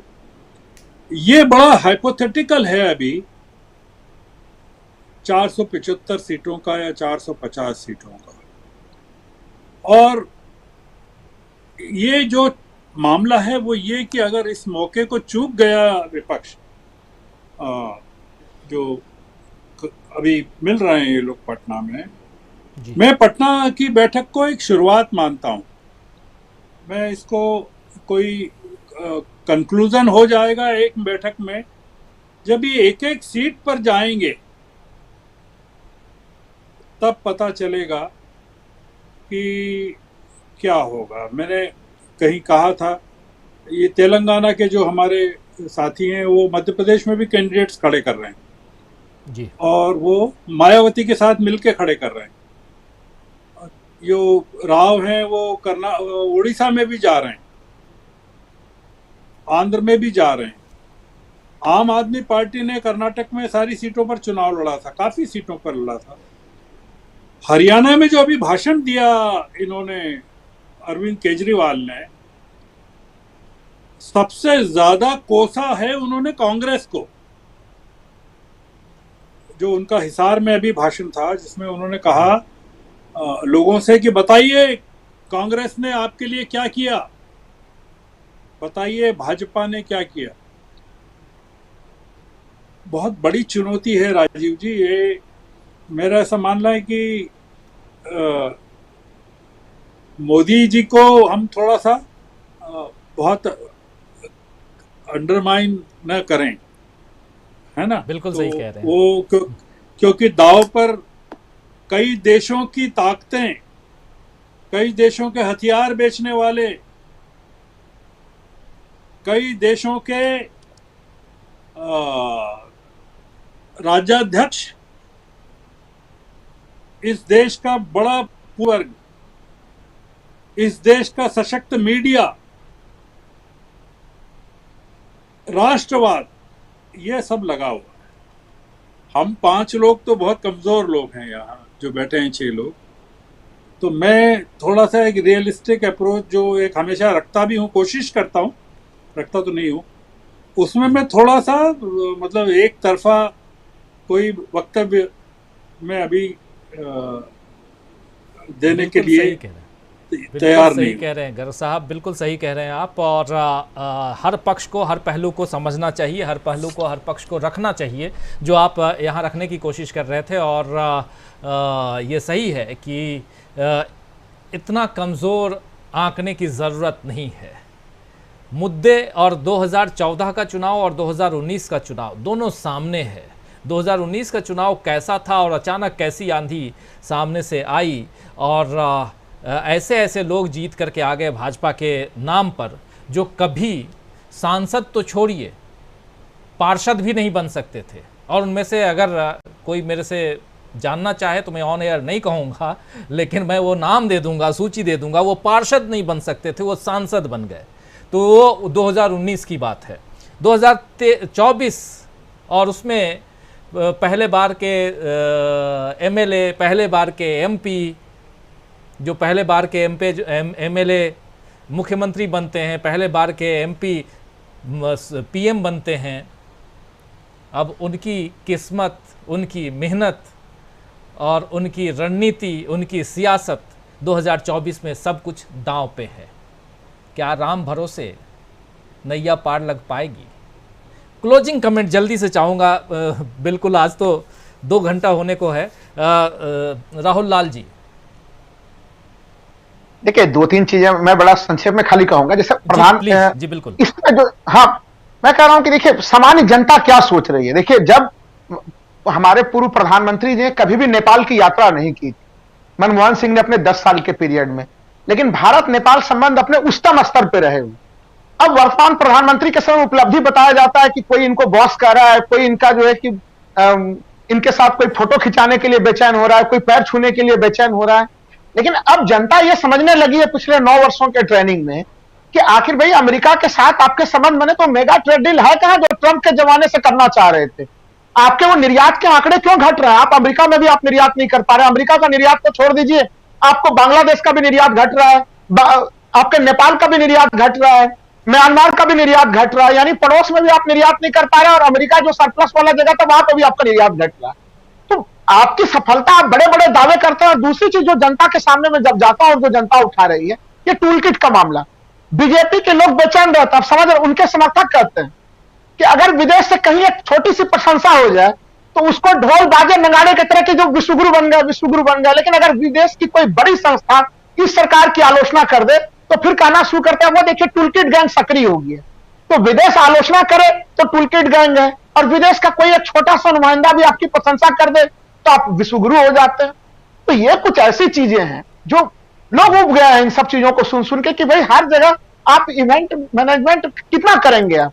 और जो धार्मिक आस्था को जो इन्होंने जगाया था, बहुत सारे लोगों ने कहा कि जिस तरह से इन्होंने इंदौर का जो घटनाक्रम हुआ कि पहली बार वर्षा पानी में बड़े बड़े मूर्तियां विखंडित हो गई, और जो धर्म में आस्था रखने वाले लोग हैं वो पूछ रहे हैं कि भाई वहां पर भ्रष्टाचारियों पर सरकार कब कार्रवाई करेगी, कब नींद खुलेगी कि पहले बार झटका पानी में, चूंकि उसको लोग अशुभ मान रहे हैं। धार्मिक दृष्टि से मूर्तियों का विखंडित हो जाना अशुभ मानते हैं, और इस कारण से कई सारे बीजेपी के लोग भी डरे हुए हैं कि कहीं कोई अशुभ का संकेत तो नहीं था। आप देखिए रेल दुर्घटना, कितना बड़ा सा दुर्घटना हो गया। लोग अब ये कह रहे हैं कि भाई रेलवे को तो आपने सुरक्षा कवच जो मोदी जी ने इतना तामझाम से हल्ला फैलाया था, उनको तो आपने सुरक्षा कवच रेलवे में तो दिया नहीं। ब्रिजभूषण शरण सिंह जी को आपने दे दिया।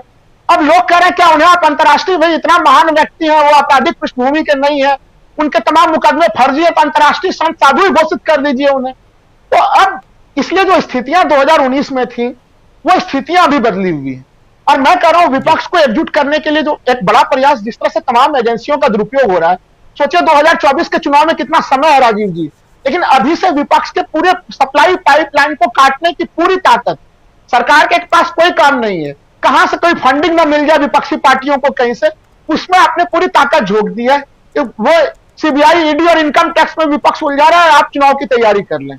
तो विपक्ष को बाद इनके इन एजेंसियों ने भी किया है कि वो अपने पुराने रूप रंग को छोड़ के या तो वो लाइन लेंथ पे आ जाए। हाँ, जो कुछ विपक्ष तो ऐसे दल हैं जो मैं अभी भी कहूंगा कि वो विपक्ष में है या वो मित्र विपक्ष है, वो जनता जानती है उनको। और इसलिए जब गठबंधन के गंभीर निर्णय होंगे उस समय इन मामलों पे भी जो पार्टी है, जो दूसरे घटक दल है, वो लोग गंभीर रूप से जरूर कुछ ना कुछ विचार विमर्श करेंगे इसके ऊपर। जी जी बिल्कुल, बहुत शुक्रिया आप लोगों को, और बहुत तहे दिल से शुक्रिया इस बात के लिए कि 2 घंटे आप लोगों ने अपना दिया और बहुत गंभीर चर्चा हो रही थी। हमारे तमाम दर्शक जो हैं वो भी लगातार बने रहे और हम लोगों की बात, आप सबकी बात सुनते रहे और इस गंभीर चर्चा में हिस्सा लिया। आप लोगों ने बहुत बहुत धन्यवाद देता हूं। श्रवणगर साहब आपको, सुनील शुक्ला जी, संजय कुमार सिंह जी, राहुल लाल जी, प्रशांत टंडन जी और अमलेंदु उपाध्याय जी, आप सबको बहुत शुक्रिया, बहुत धन्यवाद आप लोगों को। और आप तमाम साथी जो लगातार इस चर्चा में बने रहे। मैं जानता हूं कि समय ख़त्म हो चुका है और आज आप लोगों का अगर इजाज़त हो तो आज कमेंट को यहीं रखते हैं। बहुत शानदार कमेंट भी मैं आप लोगों का देख रहा हूं और एक बहुत कुछ इस चर्चा को आगे बढ़ाने में आप लोगों का साथ मिलता है और ऐसा साथ बना रहे, यही उम्मीद करता हूं।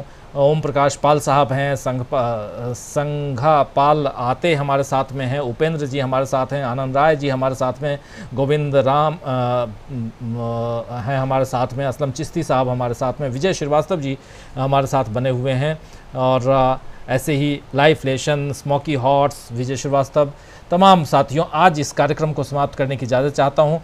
पीएचडी इन स्पेक्ट्रोस्कोपी भी हमारे साथ हैं, पीएचडी इन स्पेक्ट्रोस्कोपी, और मुकीम सिद्दीक रजवी साहब हमारे साथ बने हुए हैं और निशित पटेल साहब हैं, आनंद राज हैं हमारे साथ में, राजेंद्र बंसोड़े साहब हैं, दोस्तों, इस कार्यक्रम को समाप्त करने की संजय सरावगी हैं, इस कार्यक्रम को समाप्त करने की इजाज़त चाहता हूं और अब अगली मुलाकात सोमवार को होगी, कल नहीं बल्कि सोमवार को शाम 7 बजे। तब तक जुड़े रहिए हमारे साथ, देखते रहिए DB लाइव। नमस्कार, गुड नाइट, शुभ रात्रि, शब बखैर।